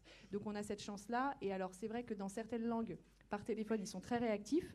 Dans les 5 minutes, on a l'interprète. Dans des langues moins courantes, ça peut prendre un peu plus de temps. Voilà, mais ça s'organise. Et je pense qu'on perd vraiment du temps à faire un entretien ou une consultation sans interprète. Vaut mieux perdre un peu de temps au début pour en gagner après par la suite, quoi. J'ajoute pour compléter que même les personnes qui sont sans papier, en tout cas en situation irrégulière sur le territoire français, peuvent naturellement déposer plainte. Et ça a été aussi un avantage du travail en partenariat avec la Maison des Femmes, puisque on a eu cette interrogation. Une femme avait des énormes réticences par rapport à cette situation-là. Évidemment, on l'a prise parce qu'elle est d'abord victime avant d'être sans papier ou avant d'être dans une situation administrative illégale. Merci, j'en profite, pardon, j'ai complètement oublié, et je m'en excuse, de donner la parole à Sandrine Masson, comme on l'avait annoncé en teaser incroyable, pour nous présenter la plateforme de signalement en ligne, le chat. Peut-être qu'elle peut nous éclairer davantage sur ce dispositif nouveau qui vient renforcer ce qui existe déjà. Merci beaucoup, non, mais aucun souci. Donc, comme je l'ai dit tout à l'heure, je suis le commandant de police Sandrine Masson, donc la chef du portail national de signalement des violences sexuelles ou sexistes. Ce portail a été mis en place l'année dernière, le 27 novembre de l'année 2018, donc nous avons pratiquement un an. Ce dispositif a été mis en place par tous les constats que vous faites tous les jours, et ces constats qui indiquent qu'il fallait faire autre chose et mettre en place un moyen innovant pour libérer la parole des victimes notamment, et pour faciliter l'accès aux services de police et aux services de gendarmerie. Donc le portail de signalement des violences sexuelles ou sexistes est accessible 24 heures sur 24 pour les hommes comme pour les femmes, pour les majeurs comme pour les mineurs. Nous accueillons donc les gens par chat. C'est uniquement du chat et cela nous permet, nous, la traduction, puisque nous avons une traduction automatique en plus de 73 langues. Donc si le français n'est pas la langue maternelle de la personne ou si elle est mal à l'aise avec le français, nous avons 73 langues pour pouvoir traduire. C'est un système automatique qui reconnaît en plus la langue écrite. Donc 73 langues, dont des créoles, enfin vraiment de toutes les langues, 73 langues, je pense qu'on fait à peu près toutes les langues. Pour vous dire donc que nous accueillons les victimes, mais également les témoins. Nous avons pas mal de témoins de violences conjugales notamment, des témoins pour être le voisin du dessus, le voisin du dessous, qui entend des cris, qui entend des violences, qui ne fait pas le 17 parce qu'elles n'ont pas vraiment envie de donner leurs coordonnées, mais ont envie de donner dans quel appartement cela se passe. Donc nous envoyons à chaque fois une patrouille de police et nous avons déjà eu des condamnations de maris violents notamment sur ce type de témoignage, avec pourtant des refus de plainte de la part des victimes. Qui au commissariat indiquait que non, elle ne souhaitait pas déposer plainte. Le monsieur a été entendu, il a reconnu partiellement les faits, mais il a été condamné. Et ça, ce n'est pas un seul cas, c'est plusieurs cas. Dans des cas d'urgence, nous avons aussi le cas d'une personne qui retourne dans sa salle à manger et qui voit son nouveau compagnon se faire une fellation par sa petite fille de 5 ans, qui ne sait pas quoi faire, qui ramène sa petite fille à sa fille sans rien lui dire. Le nouveau compagnon, bien sûr, part et se dit, est-ce que dans ce cas-là, je fais le 17 ? Alors moi je vous le dis, dans ce cas-là on fait le 17, mais cette personne-là ne savait pas obligatoirement comment faire. Est-ce que dans ce cas-là je vais dans un commissariat ? Comment je vais être accueillie ? Comment je vais expliquer ce qui vient de se passer ? Donc elle fait des recherches sur Internet, trouve le portail de signalement des violences sexuelles ou sexistes, nous contacte, nous envoyons une patrouille de police interpeller le monsieur, et il est là où est sa place actuellement, il est en prison. Donc c'est ça le portail de signalement des violences sexuelles ou sexistes. C'est aussi les professionnels qui peuvent nous contacter pour nous demander des conseils, pour nous parler de victimes qu'elles ont en protection, par exemple des travailleurs sociaux qui peuvent être inquiets, des avocats qui sont inquiets pour leurs clientes parce que monsieur vient de sortir sans que le juge d'application des peines ne le mentionne. Or, monsieur, à sa sortie, a envoyé un SMS à madame qui lui dit que bien sûr il va lui faire sa fête. Tout ça, je suis désolée de plomber l'ambiance, tout ça pour vous dire aussi que c'est un moyen discret, c'est par chat, c'est par écrit. Donc nous avons aussi des victimes qui sont séquestrées dans leur salle de bain, des victimes qui sont dans les toilettes, qui n'ont donc pas l'obligation de parler, de se faire entendre. C'est un moyen anonyme. 67% des personnes qui viennent jusqu'à nous restent anonymes. Quand nous sommes dans des cas d'urgence, nous les transmettons, nous envoyons des patrouilles de police sur place ou nous envoyons aux brigades de gendarmerie. Mais c'est d'abord un moyen d'orienter et d'écouter les victimes. En moyenne, un chat avec le portail de signalement dure 54 minutes.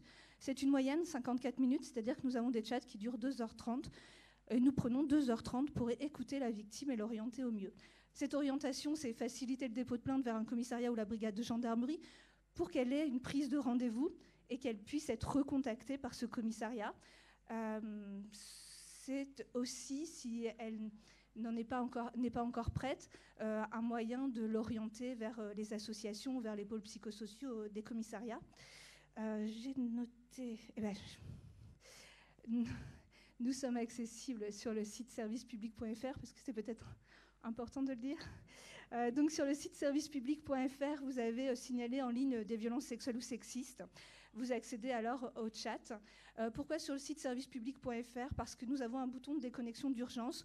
Quand la victime, quand l'auteur peut se présenter à côté de la victime, elle peut déconnecter d'urgence et elle se retrouvera sur la page servicepublic.fr. Ça effacera l'historique de navigation de son navigateur Internet. Donc l'auteur ne pourra pas savoir qu'elle est venue nous contacter et nous parler. Depuis 1 an, nous avons donc 5000 contacts. Sur ces 5000 contacts, nous avons transmis un peu plus de 2200 signalements auprès des services territorialement compétents, qu'ils soient commissariats ou brigades de gendarmerie. Nous avons eu la chance d'avoir une formation de 6 mois. 6 mois sur tout ce qui a été indiqué, le trauma, le cycle de la violence, l'emprise. 6 mois de formation, nous avons pu rencontrer des associations, nous avons pu faire de la double écoute au 119. Il est, comme vous l'avez dit, très important que nous aussi, nous comprenions comment agissent les associations et que de la même façon, les associations comprennent aussi comment la police arrive. Parce que j'ai aussi l'habitude de dire que... alors oui, il y a des refus de plainte. Il y a aussi des personnes qui n'ont pas une appétence peut-être pour les violences sexuelles ou sexistes ou les violences conjugales. Les policiers restent des êtres humains, même si parfois on n'imagine pas, ce sont avant tout des êtres humains. Et parfois, quand la victime arrive dans un commissariat, la personne qui est aux plaintes a déjà une plainte pour cambriolage, a également 3 autres plaintes qui attendent pour vol de téléphone portable et une plainte pour viol arrive. Je n'excuse personne, je ne dis rien. Je dis simplement que ce moyen-là est peut-être un moyen, comme je vous l'ai dit, d'avoir un rendez-vous et peut-être, comme on l'a dit tout à l'heure, d'arriver à un meilleur moment où la personne peut être à votre écoute pour pouvoir vous entendre et pour pouvoir vous orienter au mieux sur votre dépôt de plainte. Ou pas, parce que ça peut aussi être un procès-verbal de renseignement. Enfin, Voilà, ça peut être plein de choses, mais au moins être écouté au bon moment. Et juste pour terminer, et je vous promets, j'ai terminé. Juste pour terminer, puisque la question se pose souvent, qu'est-ce que nous avons comme type de violence, comme type, oui c'est ça, de violence. Donc à 45%, les personnes qui viennent jusqu'à nous viennent pour des violences sexuelles, donc des viols ou des agressions sexuelles, à 7 à 8% pour des violences sexistes, et entre 30 et 33% pour des violences conjugales.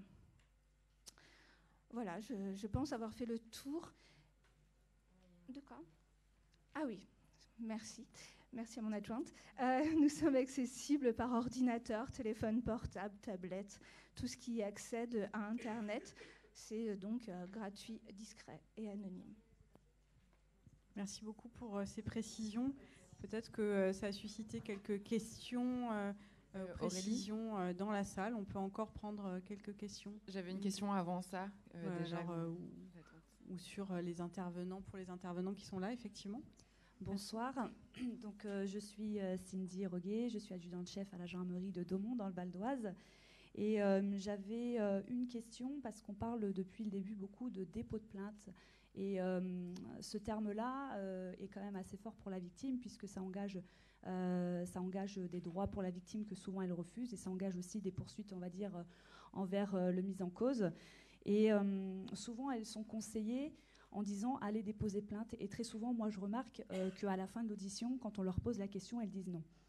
Et donc, c'est dans les mots que vous dites quand vous les conseillez. Est-ce que vous les conseillez du coup à déposer plainte ou vous leur expliquez que il n'est pas nécessairement, le gendarme n'a pas nécessairement besoin d'un dépôt de plainte, simplement qu'elle relate les faits dont elle est victime et ensuite le procureur, lui, décide de l'opportunité des poursuites. Donc ça, c'était ma première question. Et la deuxième question, c'était pour donc la conseillère technique, l'ami prof. Donc ce canevas, effectivement, il nous est précieux. On l'utilise au quotidien pour avoir justement ce fil conducteur, puisque les gens ne sont pas formés. Et il est difficile de former tout le monde avec les jeunes recrues qu'on a et le turnover important. Donc ça nous est précieux. Et il me manquait quelque chose sur ce canevas, c'était les points de vulnérabilité de la victime et tout ce qui s'est passé avant la rencontre avec le mis en cause. Et ça permet de prendre en compte la personne avant de prendre en compte les faits, de créer le lien de confiance, et ce qui nous apporte ensuite, nous, des éléments qu'on peut ensuite partager avec le magistrat, qui lui-même aussi, normalement, est formé.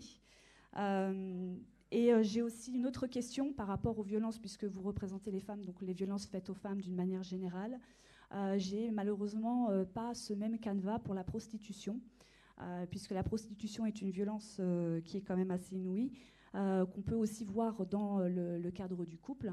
Et on a un phénomène nouveau qui est en train de s'amplifier dans le Val d'Oise, c'est-à-dire la prostitution des mineurs, où la manière d'opérer, et on est d'abord le petit ami.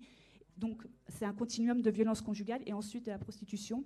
Et donc déjà former nos gendarmes pour les violences conjugales, c'est déjà quelque chose qui prend énormément de temps. Et si on pouvait avoir ce même canevas pour la prostitution, ce serait aussi formidable. Voilà. Merci.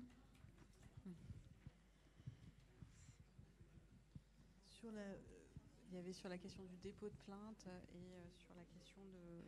Oui, bah effectivement, on essaye surtout de leur donner la possibilité de choisir en connaissance de cause, d'où le fait que ce soit vraiment très précieux qu'elles puissent avoir un policier ou une policière avant d'aller dans la permanence.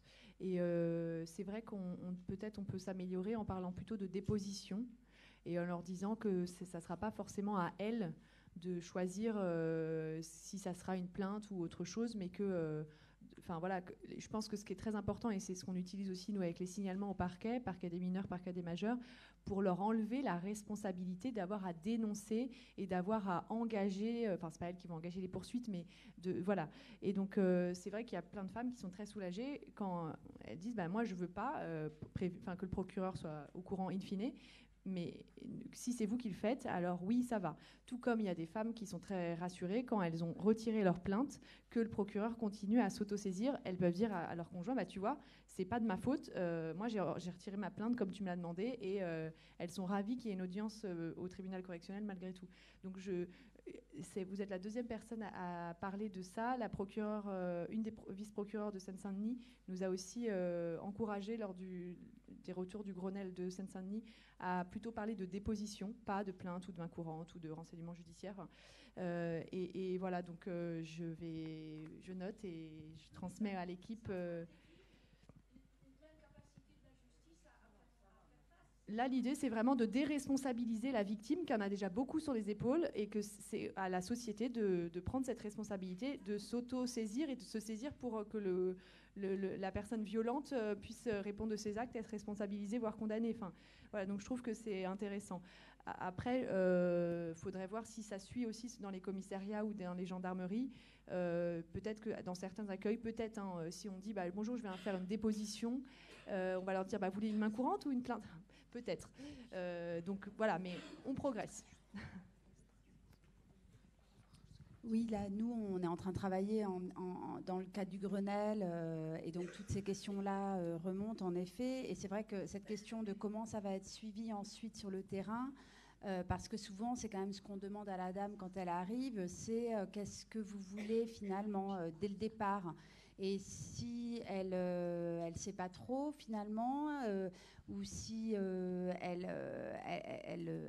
n'est pas suffisamment motivée pour dire je veux déposer plainte, elle risque peut-être de ne pas être entendue complètement, donc auditionnée, et donc que simplement il y ait une main courante, et que par conséquent pas suffisamment d'éléments soient recueillis, parce que la main courante, on ne peut pas recueillir autant d'éléments que lors d'une audition. Et donc ensuite, même si elle est transmise au parquet, que le parquet, il n'est pas finalement suffisamment d'éléments dans le dossier pour pouvoir poursuivre, même s'il y a des faits. Voilà, cette question-là, en tout cas, est en suspens. Mais oui, peut-être. Oui, bien sûr. Mais, sauf qu'elle est proscrite, mais elle est quand même encore utilisée. Voilà, donc entre, c'est ce qu'on disait, entre la loi, les circulaires et le terrain. Attendez, excusez-moi, on va vous passer le micro pour qu'on puisse vous entendre. Merci. Le registre de main courante est très récent, gendarmerie. Ça fait 2 ans à peine qu'on l'a. Et avant, c'était des PV de renseignement judiciaire, donc à destination du procureur obligatoirement. Mais donc les directives nationales, ensuite nous, notre direction générale, et qui est ensuite relayée dans le terrain, c'est que donc, ce nouveau registre de main courante, en tout cas, on ne peut pas l'intégrer dans le logiciel à partir du moment où elle est victime de violences conjugales. Après, bien sûr, on peut toujours contourner et voir un peu même les différents familiaux. Après, il y a une relecture de ces mains courantes qui est systématique par le commandant de brigade, et ensuite qui de toute façon renvoie. Donc il y a un peu les garde-fous aussi, on va dire, pour les personnes qui ne souhaiteraient pas aller jusqu'au bout.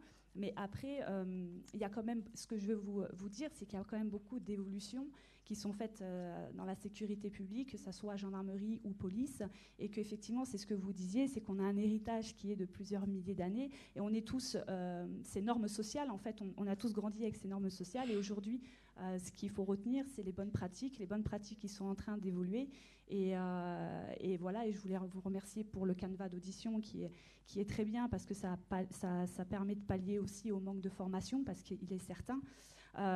Chacun, en fait, si chacun fait une action de son côté et en plus on crée le lien partenarial, c'est comme ça qu'on va élever la voix de la victime. Voilà, donc je voulais vous remercier parce que depuis le début aussi, on ne le fait pas assez souvent, c'est de remercier aussi les acteurs de terrain.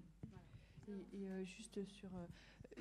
par rapport à la déresponsabilisation de la victime pour lui enlever le poids qu'il y ait une action judiciaire, on travaille beaucoup aussi là-dessus, sur le fait que si monsieur a éventuellement des ennuis judiciaires, c'est à cause de ses actes de violence. Et ça marche, notamment grâce au collectif. Les associations de la Fédération nationale Solidarité Femmes travaillent beaucoup comme ça. Nous, on a vu des femmes très, très sous emprise, très convaincues que tout était de leur faute. Si j'avais été moins pénible ce soir-là, ils ne m'auraient pas tapé, etc. Dire 2-3 mois après, lors d'un groupe de parole, non mais là j'ai pu dire à sa famille qui me culpabilise, qui sont en détention provisoire, que s'il ne m'avait pas frappé, il n'y serait pas. Et voilà, ça marche vraiment ça. Et donc après, elle dépose plainte de façon libérée de ça. Et alors concernant juste l'idée du canevas, oui, on sait que c'est une vraie problématique qui monte vraiment en ce moment sur cette prostitution des mineurs françaises. Alors ce qu'on appelle un peu le proxénétisme de cité, on n'aime pas trop ce terme-là, mais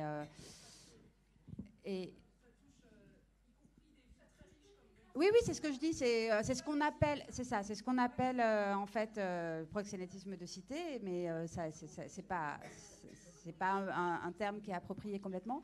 Mais j'entends ce besoin, bien sûr, et donc c'est noté. C'est un outil spécifique. Enfin voilà. En fait, cette thématique de du proxénétisme le proxénétisme de ces mineurs est à la fois la prostitution en France est à la fois une violence faite aux femmes et ça peut aussi être de la traite des êtres humains. Et donc, en fait, il y a deux angles à prendre en compte et donc deux angles dans le cadre de la formation des professionnels et donc de la trame. Mais c'est une idée qui sera remontée. Merci. Merci. Alors, on va prendre une toute dernière question, mais on a une conclusion par Marlène Schiappa, du coup, qui est en train d'arriver. Donc, on va faire une question très courte. Fatima Le Griguer, psychologue coordinatrice de l'USAP, l'unité spécialisée d'accompagnement du psychotraumatisme à l'hôpital Robert Ballanger. C'est là qu'on va mettre en place de nouvelles permanences de policiers également. Donc, je voulais revenir juste sur la notion de la temporalité en ce qui concerne les violences conjugales. C'est très important. Parce qu'une femme qui va être évaluée au moment de l'urgence, suite à des violences conjugales graves, bien évidemment, il va y avoir la question du dépôt de plainte et puis d'une prise en charge quasi immédiate.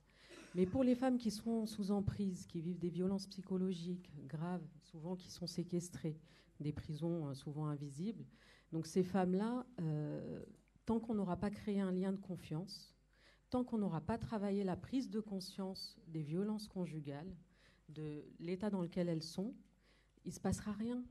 C'est des femmes, elles vont déposer plainte, elles vont retirer leur plainte. Si déjà elles arrivent à arriver au commissariat.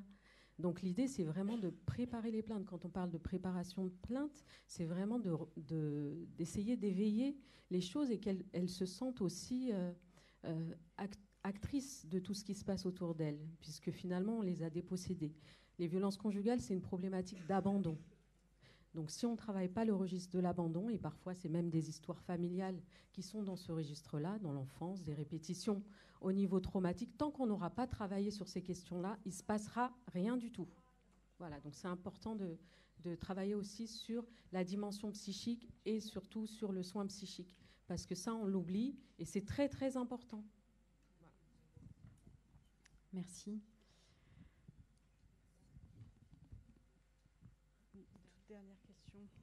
Dernière question. Oui, bonjour. Je fais partie de l'association des femmes solidaires de Saint-Denis et du 93. Je voulais juste poser une question par rapport aux femmes étrangères qui épousent un Français ou alors un étranger en situation régulière. Quand le couple ne fonctionne pas, que le mari devient violent, souvent, il confisque les papiers, elle se retrouve en situation de grande précarité. Il y a quelques années, nous avions établi une relation avec la préfecture et la conseillère aux droits des femmes auprès du préfet pour régulariser quelques situations comme ça. Alors, je voulais savoir quelles sont les garanties de sécurité que peut procurer le commissariat pour protéger ces femmes. Est-ce qu'ils peuvent récupérer les papiers ? Est-ce qu'on peut aussi permettre au préfet de prolonger la durée des papiers, parce qu'elles ont toujours des papiers provisoires. En attendant, il faut qu'il y ait 1 an de résidence avec leur conjoint pour qu'elles aient des papiers définitifs. Alors, est-ce que vous avez des liens avec le service immigration de la préfecture ? Voilà, en gros, c'est ça. Première partie de la question, c'était sur est-ce qu'on peut récupérer les papiers si ce sont ces papiers. Alors, ce sont ces papiers, donc si ce sont ces papiers, on peut les récupérer dans le cadre d'une procédure, parce qu'il y a eu une soustraction de la chose qui n'était pas celle de de son mari ou de son conjoint, donc on peut les récupérer.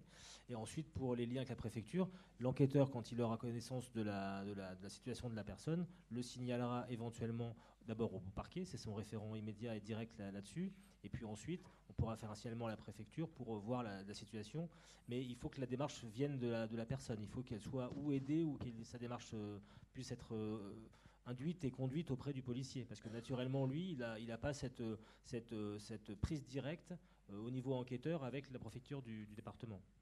Donc là-dessus, il y a une démarche d'accompagnement à mettre en place.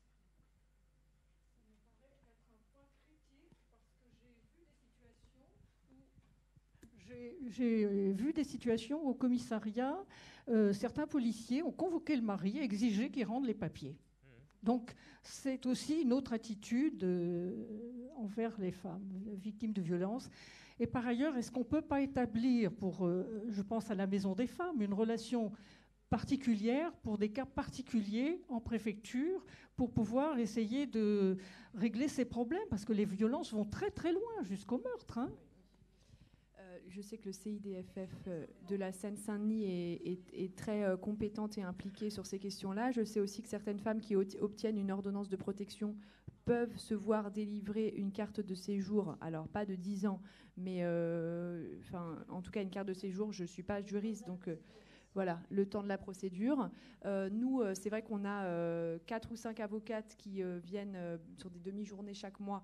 Donc, ce n'est pas suffisant pour accompagner toutes ces demandes-là. Et elles sont surtout spécialisées droit de la famille ou droit pénal et réparation juridique du dommage corporel. Donc, elles accompagnent pour les ordonnances de protection, pour les plaintes, pour les requêtes juges d'affaires familiales sans divorce, mais pour les enfants, ou pour les suites de plaintes, pour aider les femmes à se consulter partie civile, etc. On n'a pas d'avocate spécialisée sur les droits des demandeuses d'asile ou des droits des femmes étrangères qui demandent des titres de séjour. On y travaille, on a eu, on n'a plus, enfin voilà, on fait avec ce qu'on a, et puis, mais en tout cas, on oriente vraiment beaucoup vers le CIDFF là-dessus. Après, sur le lien privilégié, je sais que c'est extrêmement compliqué. On avait déjà eu une visite d'une ancienne ministre qui nous avait fait des engagements sur une dame, et ça a été très compliqué au final. Enfin voilà, ça me paraît un peu... On a aussi l'aide aux victimes dans les commissariats, madame, qui peuvent aussi utilement récupérer la victime et lui expliquer les droits qu'elle peut avoir.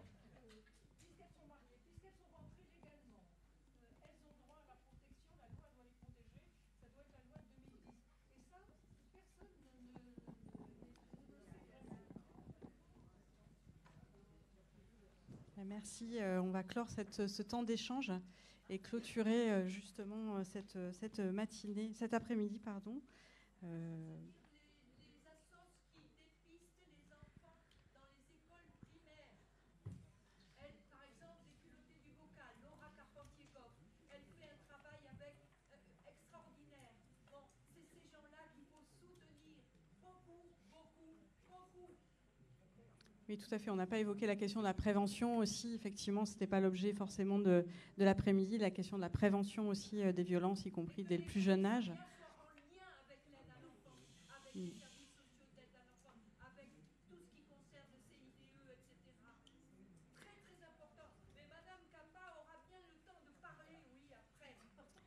Merci. Donc, on clôt ce temps d'échange. Merci beaucoup aux intervenantes pour la qualité des échanges qu'on a pu avoir. Et nous allons clôturer. Merci.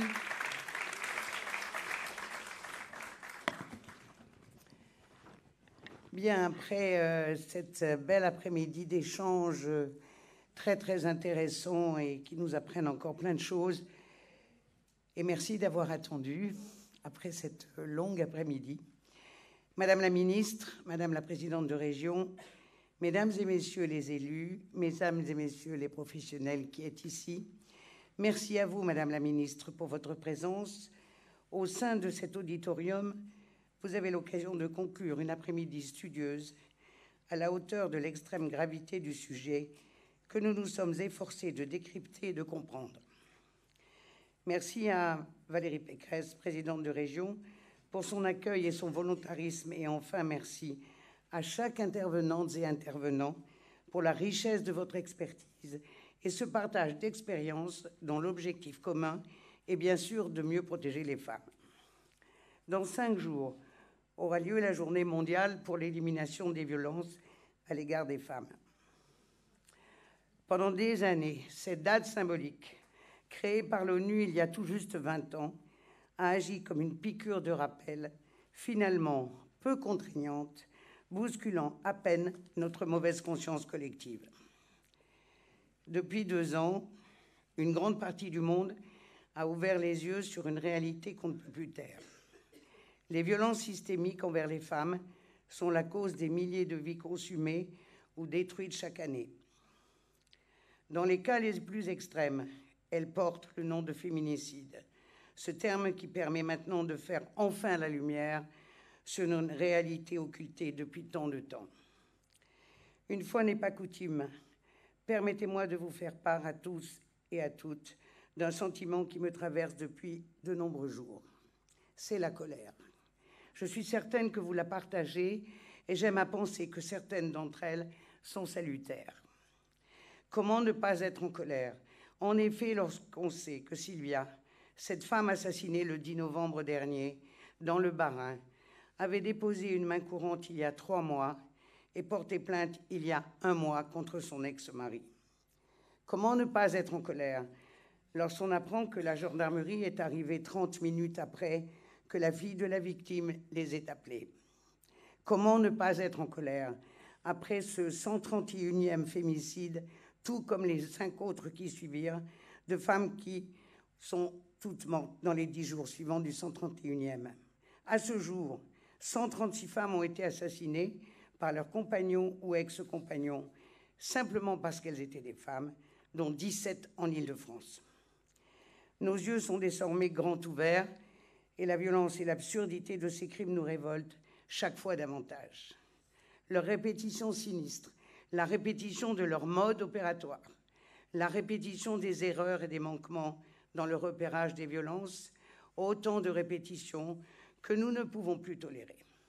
Il y a 3 jours, la ministre de la Justice a justement rendu public son rapport sur les homicides conjugaux afin d'identifier d'éventuelles failles dans la chaîne pénale. Je tiens à saluer son courage pour ce partage de résultats pour le moins préoccupant. On y apprend, entre autres, que 41% des cas de féminicide, les femmes avaient déjà déposé une plainte ou bien une main courante. Au-delà de l'incompréhension et de la colère que ces meurtres suscitent, le temps de l'observation passive est révolu. Notre responsabilité est d'agir pour que ces féminicides ne soient plus jamais considérés comme une fatalité. Pendant 18 mois, le Centre Hubertine Auclair a travaillé avec la préfecture de police d'Île-de-France pour les accompagner dans l'amélioration de leur pratique. Ce travail, ce diagnostic était essentiel. Il faut évidemment le poursuivre et aller encore plus loin. Dans notre rapport remis à la préfecture en juillet dernier, nous avons formulé 53 recommandations. Parmi elles, je voudrais évoquer avec vous 3 qui me semblent indispensables et urgentes à mettre en œuvre. En premier lieu, Madame la Ministre, la formation des policiers et policières issus de tous les services.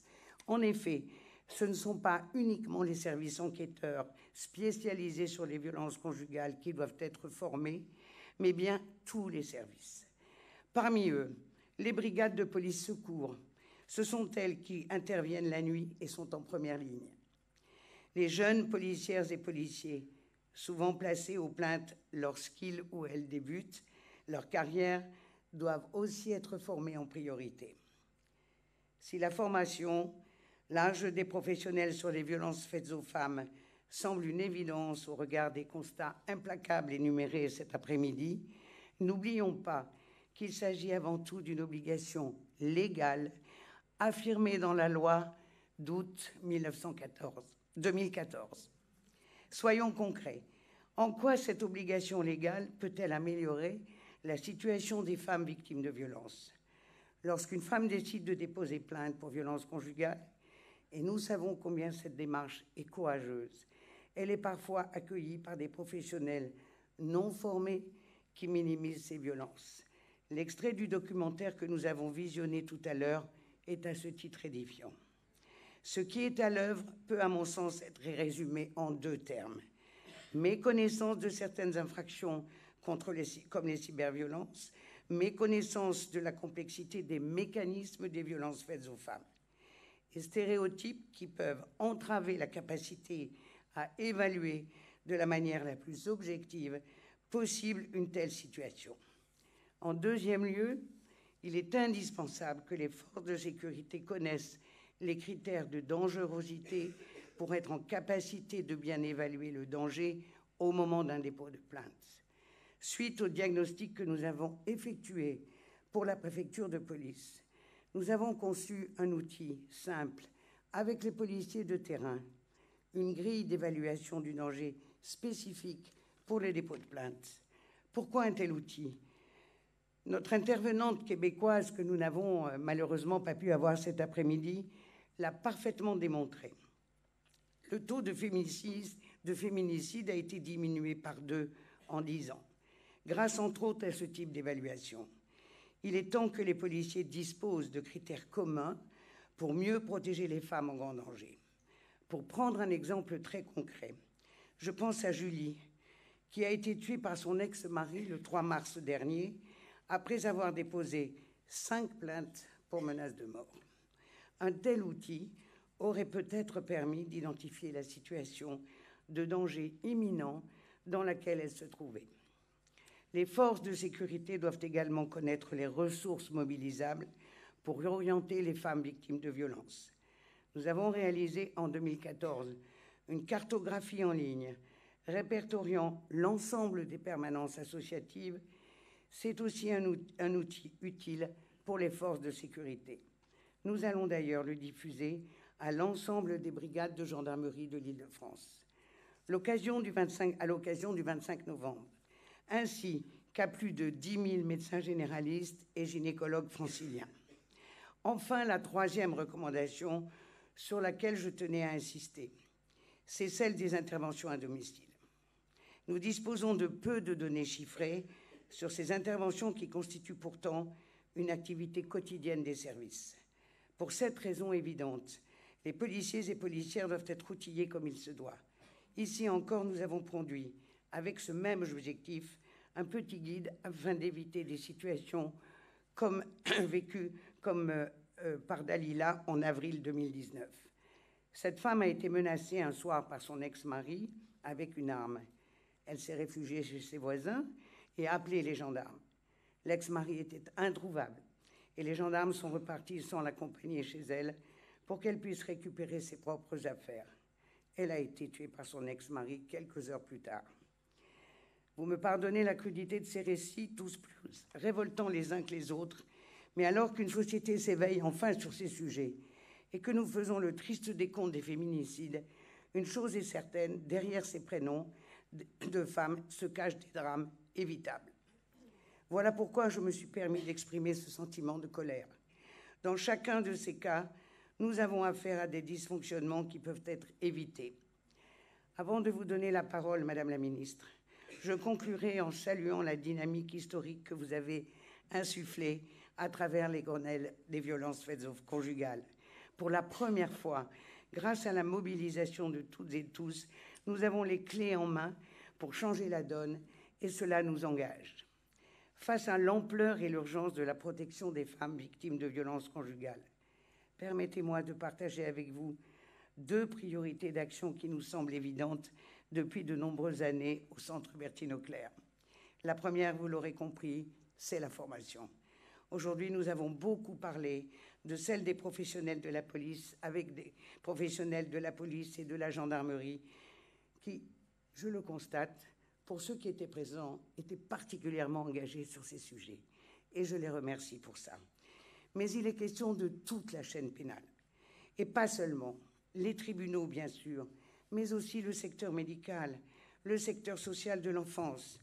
Je rappelle qu'aujourd'hui, c'est la journée internationale des droits de l'enfant et que protéger les femmes, c'est aussi protéger leurs enfants.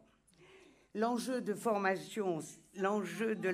la formation, c'est aussi le partage d'une culture commune sur les violences faites aux femmes.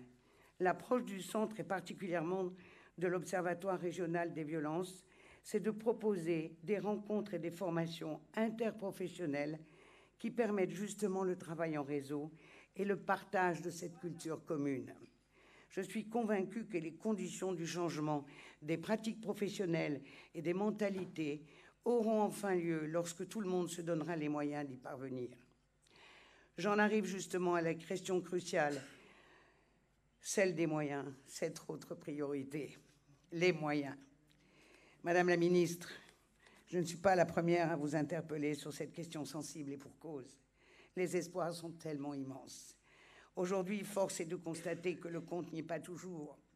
Sur 1,1 milliard annoncé dans le projet de loi de finances 2020, pour l'égalité femmes-hommes, il n'est prévu que 557 millions de crédits de paiement et 75% concernent des dépenses à l'international.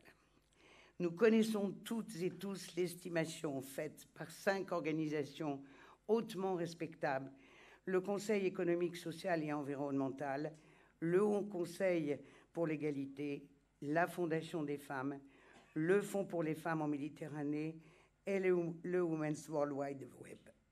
Le besoin financier minimum en France pour une prise en charge de qualité des femmes victimes de violences conjugales est estimé environ à 506 millions d'euros, dans l'hypothèse la plus basse, et 1,1 milliard d'euros dans l'hypothèse la plus haute. La présidente de région a rappelé tout à l'heure que la région s'engagerait pour le financement de la formation des policiers. Cet effort doit être collectif car les besoins sont énormes. Je pense au fantastique travail des associations qui croulent sous les sollicitations après le Grenelle des violences conjugales et qui jouent leur rôle de vigie depuis tant d'années sur ces sujets. Aujourd'hui, elles doivent pouvoir accompagner dignement toutes ces femmes vers la sortie des violences. Nous comptons sur vous et c'est bien légitime, Madame la Ministre. Mesdames et Messieurs les professionnels, pour tout mettre en œuvre avec l'objectif le plus louable qui soit, mieux prévenir les violences et mieux protéger les femmes. En attendant, je vous garantis que le Centre Hubertine Auclair continuera à travailler avec autant d'énergie à vos côtés. Tout le temps qu'il faudra et tout le temps qu'il faudra. Merci de votre attention.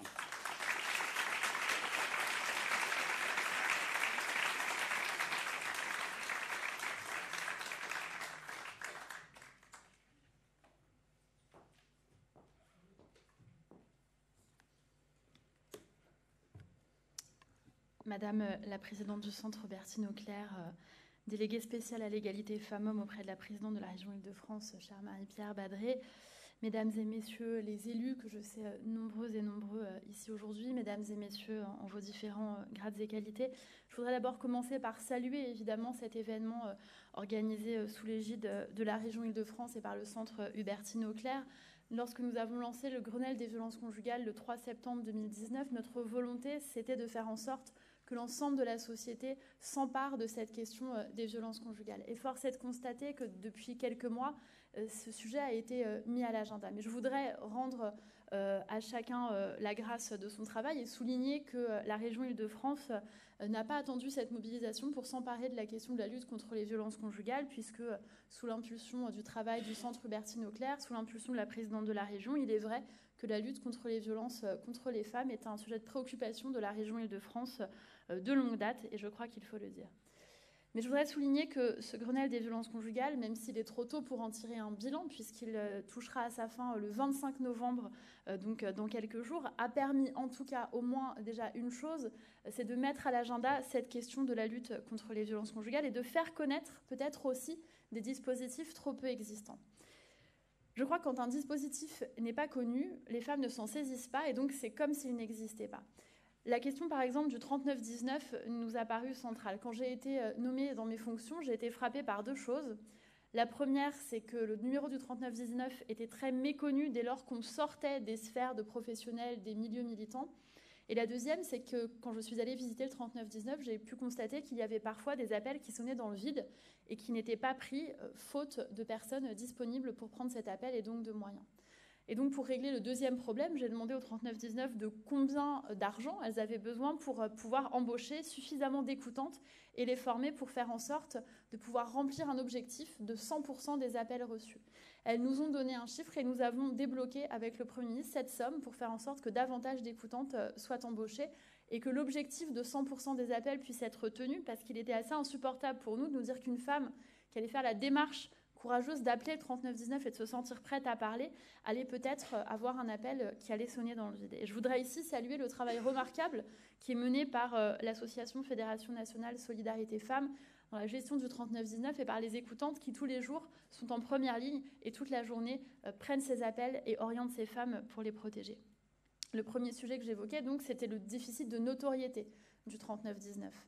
Au début du lancement du Grenelle des violences conjugales, 8% de la population connaissait le 3919.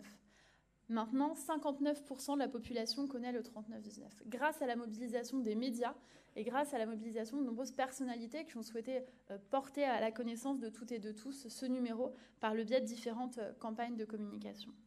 Je sais qu'il y a parfois un débat pour savoir si on communique trop. Moi, ce que j'ai entendu de beaucoup de femmes pendant le Grenelle des violences conjugales, à ma grande surprise, c'est que beaucoup d'entre elles nous ont dit qu'on ne communiquait pas assez, qu'elles ne connaissaient pas assez les dispositifs existants, qu'elles ne connaissaient pas assez leurs droits, que les professionnels, parfois même, ne connaissaient pas assez les dispositifs et les droits existants pour pouvoir s'en saisir et pour pouvoir les faire valoir.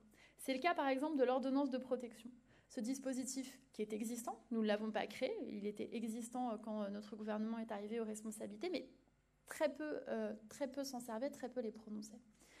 C'est la même chose pour les téléphones graves dangers. Nous avons découvert avec ma collègue, la ministre de la Justice, qu'il y avait des téléphones graves dangers qui étaient financés par l'État, mais pas attribués, qui dormaient dans des placards, faute de décision de justice. On voit que là, sur cette question, par exemple, nous ne sommes pas sur une question de moyens, puisqu'ils sont financés, mais sur une question de volonté et d'attribution par des décisions de justice de téléphones graves dangers. Nous avons donc demandé, avec ma collègue la garde des Sceaux, que les ordonnances de protection soient véritablement délivrées et mises en œuvre et que les téléphones graves dangers qui existent soient véritablement attribués par décision de justice. Pour revenir à la question qui nous préoccupe particulièrement aujourd'hui et qui est notamment la question de l'amélioration des conditions du dépôt de plainte pour les femmes victimes de violences, je crois que c'est un sujet crucial. Je voudrais saluer le choix du Centre Bertine-Auclair de mettre ce sujet véritablement au centre des débats aujourd'hui. On a beaucoup parlé avec le mouvement MeToo de libération de la parole des femmes. Pour ma part, j'ai parlé de libération de l'écoute parce qu'il m'apparaît que depuis des générations, les femmes parlent des violences qu'elles vivent. Ce n'est pas leur parole qui faisait défaut, de mon point de vue, c'est plutôt l'écoute au moment où ces femmes voulaient parler. Nous avons toutes déjà entendu toutes les phrases comme « mais qu'est-ce que vous avez fait pour l'énerver ? Est-ce que vous êtes sûr que vous avez vraiment frappé ou plutôt juste un peu bousculé ? Vous savez, des disputes de couple, il y en a tous les jours. Oh, tu sais, au moins, c'est qui s'intéresse à toi, etc., etc. » Encore récemment, ce ne sont pas des phrases des années 50, récemment, pour une affaire qui a été médiatisée, nous avons entendu sur les chaînes d'information en continu que la femme a été certes tuée par son mari, mais qu'aussi elle avait un caractère difficile et que donc il fallait le comprendre. C'est ce qui m'a conduit à sortir de ma réserve. Cela m'a été reproché, mais je le referais si je devais le refaire parce qu'il m'est insupportable de penser aux femmes victimes de violences conjugales qui, chez elles, sont peut-être en train de se dire « aujourd'hui, je vais faire la démarche d'en parler ou de partir », mais qui entendent à la télévision « finalement, quand on a un caractère difficile, c'est normal que votre mari vous frappe ». Je crois que le mot d'ordre qui est le nôtre de ne rien laisser passer, il doit également avoir lieu pour tout ce type de cas, pour ne rien laisser passer, pour ne jamais justifier les violences conjugales. Et ça, c'est valable partout, évidemment, dans la société, dans les médias, mais aussi et particulièrement dans les commissariats et dans les gendarmeries, pour faire en sorte que l'accueil soit le plus sécurisant et le plus bienveillant possible. Avec le Grenelle des violences conjugales, je suis assez attachée à une chose, c'est que chacune et chacun prenne ses responsabilités et que chacune et chacun soit dans son rôle. C'est parfois difficile pour moi. J'ai été élue locale, présidente d'association, j'ai parfois envie de reprendre l'une de ces casquettes et de commenter ou d'interpeller tel ou tel. Je crois que le rôle d'une secrétaire d'État chargée de l'égalité femmes-hommes n'est pour autant pas de blâmer les policiers et les gendarmes, mais plus de les outiller. Et c'est ce à quoi nous nous sommes employés avec mon collègue Christophe Castaner et avec le secrétaire d'État Laurent Nunez. Et c'est la raison pour laquelle nous avons tenu à y consacrer un groupe de travail dans le cadre du Grenelle des violences conjugales qui s'appelait Accueil en commissariat et en brigade de gendarmerie. Parmi les 10 mesures qui ont été déjà annoncées par le Premier ministre le 3 septembre, Il y a la première, celle d'un audit sur l'accueil des femmes victimes de violences dans 400 commissariats et brigades de gendarmerie. J'ai entendu là aussi les uns et les autres dire on connaît la réalité, on connaît le constat. Mais je crois que nous avons besoin d'avoir un constat partagé, un constat factuel qui permette également d'être endossé, qui puisse également être endossé par les forces de l'ordre elles-mêmes. Et c'est la raison pour laquelle cet audit a été spécifiquement orienté sur l'évaluation de l'accueil des femmes victimes de violences conjugales dans 400 commissariats et gendarmeries. Des efforts importants ont été conduits pour améliorer la formation des policiers et des gendarmes. Ils seront encore renforcés, j'y reviendrai. Et dans ce cadre, l'évaluation de l'accueil dans les commissariats et les brigades était nécessaire pour nous assurer déjà de l'effectivité des premières mesures prises. Le Premier ministre s'est ensuite engagé à créer une grille d'évaluation du danger, un outil commun pour évaluer la dangerosité des situations et perfectionner les trames d'audition des victimes en cas de plainte et en cas d'intervention à domicile. La formation à l'ensemble de cet outil pour les policiers et les gendarmes aura lieu dès le premier semestre 2020. Et je crois que c'est important pour que les policiers et les gendarmes soient eux-mêmes mieux outillés, parce que très souvent, ils sont de bonne volonté, mais peut-être n'ont pas les outils nécessaires et le protocole très précis. Et je crois que cette grille d'évaluation du danger va les guider pour mettre en place une protection et un accompagnement adapté pour mieux protéger les femmes. Le Premier ministre a également annoncé la généralisation du dépôt de plainte à l'hôpital pour les femmes victimes de violences. Le président de la République l'avait évoqué le 25 novembre 2017 quand il a lancé la grande cause du quinquennat en disant que lorsque les victimes sont dans l'incapacité pour toute raison que ce soit de se déplacer, elles devaient pouvoir porter plainte au sein des services hospitaliers.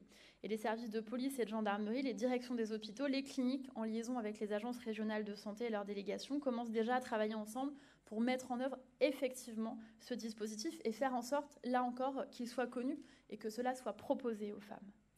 Ensuite, nous mettrons en place un protocole d'accueil unique dans les commissariats et les gendarmeries. Je le présenterai prochainement avec Christophe Castaner. L'objectif, c'est qu'une femme victime de violence soit accueillie partout de la même manière, avec un accueil adapté et qui tienne compte des particularités de la situation et des disparités locales également. Pourquoi ? Parce qu'à l'heure actuelle, on voit que ça dépend trop souvent du bon vouloir. On a sur les réseaux sociaux pléthore de témoignages de femmes qui expliquent avoir été mal accueillies dans des commissariats. On a aussi pléthore de témoignages de femmes qui expliquent avoir été bien accueillies dans les commissariats.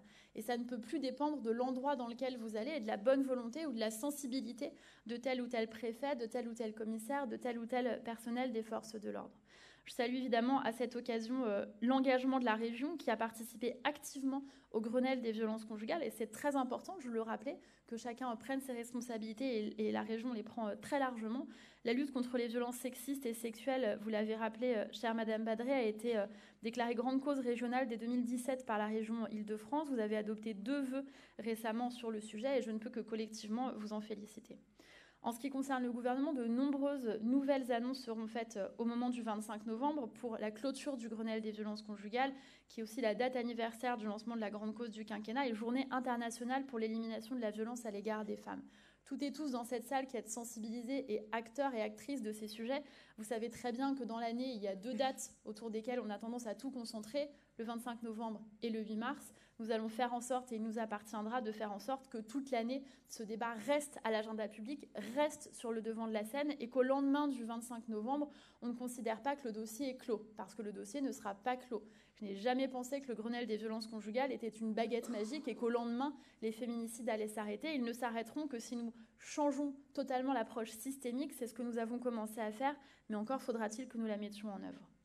Parmi ces annonces, je voudrais partager avec vous l'une de celles qui me tient à cœur et peut-être l'expliquer parce qu'elle est peut-être parfois incomprise. Il s'agit de la question de la saisie des armes à feu des auteurs de violences dès la plainte, dès l'ouverture de l'enquête. Ce que je voudrais rappeler, c'est qu'on dit souvent qu'une femme a été tuée sous les coups de son conjoint ou de son ex-conjoint. Et en réalité, quand on regarde les chiffres, même si bien sûr c'est une réalité, bien sûr ça arrive trop souvent, le premier mode opératoire des féminicides, c'est l'arme à feu, dans plus de 31% des cas. Le deuxième mode opératoire, c'est l'arme blanche.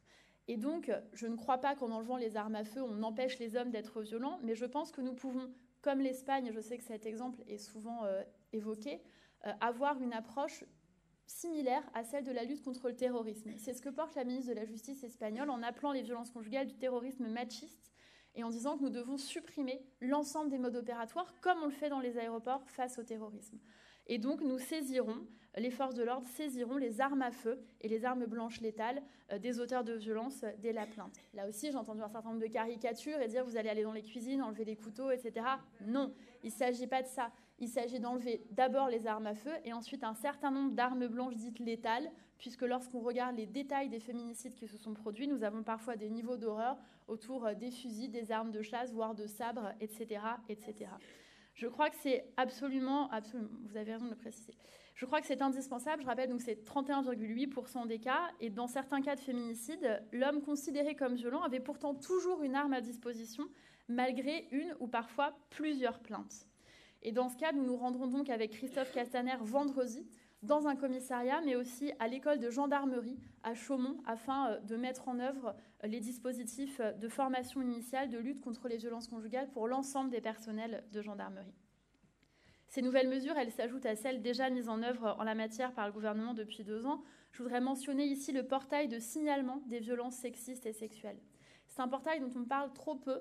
Il est disponible sur l'URL arrêtonslesviolences.gouv.fr. Si vous tapez « Arrêtons les violences » sur un moteur de recherche, vous tomberez dessus. Et vous avez 2 unités, 2 brigades de policiers et de gendarmes qui, 24 heures sur 24, 7 jours sur 7, sont disponibles pour recevoir les signalements des victimes de violences sexistes et sexuelles ou de leurs proches.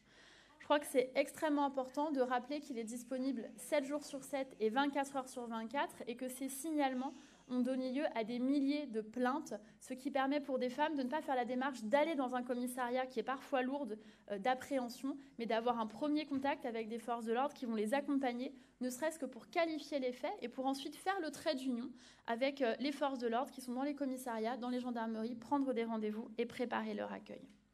Ce portail de signalement, il représente un engagement financier important d'1,7 million d'euros pour l'année 2019 et ce sont donc 5013 signalements qui ont été effectués.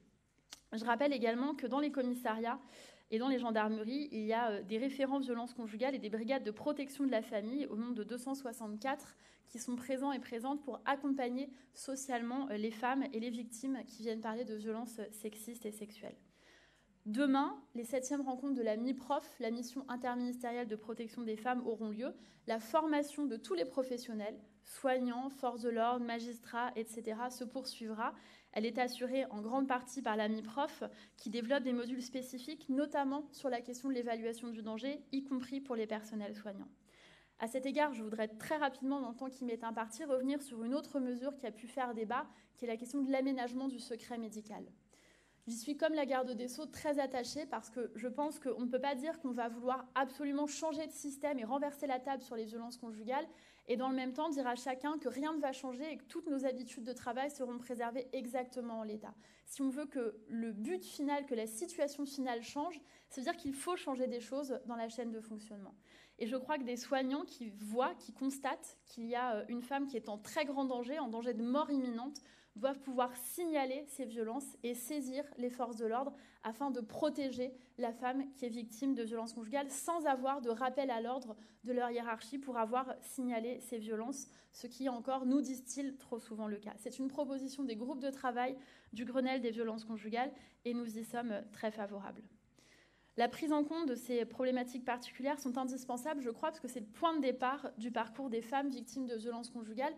On ne peut pas faire reposer toute la responsabilité sur les femmes en leur disant « parlez, portez plainte, partez ». Quand on est sous emprise, quand on est victime de violences physiques, économiques, psychologiques, vous le savez toutes et tous dans cette salle, on a parfois besoin de l'intervention d'un tiers pour nous sortir de cette situation.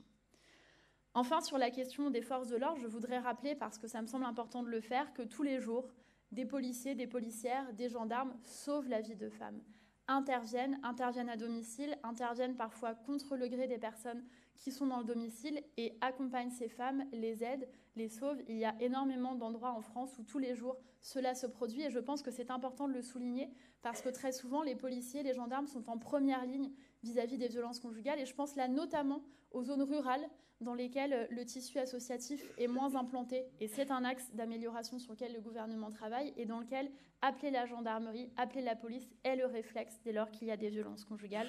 Je crois qu'il est important de le dire. C'est globalement une action que nous voulons mener sur tous les fronts pour abaisser le seuil de tolérance de la société face aux violences sexistes et sexuelles. Le gouvernement a augmenté constamment les moyens. On peut avoir un débat pour savoir si c'est trop ou pas assez. J'ai le sentiment qu'en général, dans les milieux engagés, on considère plutôt que c'est pas assez. Mais je tiens à vous dire qu'il y a des personnes qui considèrent que c'est trop et que je me bats chaque jour pour faire en sorte qu'il y ait davantage de moyens. J'étais dernièrement à La Réunion, je suis venue avec 800 000 euros pour les Outre-mer parce qu'il y a des problématiques spécifiques dans les Outre-mer. Nous avons ajouté 1 million d'euros supplémentaires pour les toutes petites associations locales qui ont besoin parfois d'acheter une voiture pour accompagner les femmes, un 3e téléphone, etc. et pour répondre véritablement dans la dentelle aux besoins des territoires. Nous avons ajouté 4 millions d'euros de Matignon pour une campagne de communication pour interpeller les témoins.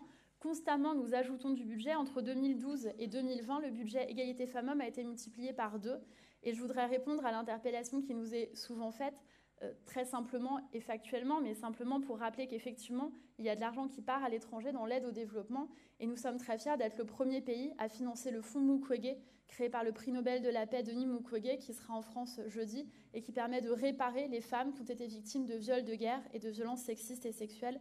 Je crois que c'est un combat qui se mène aussi au niveau international et que c'est aussi une responsabilité de la France.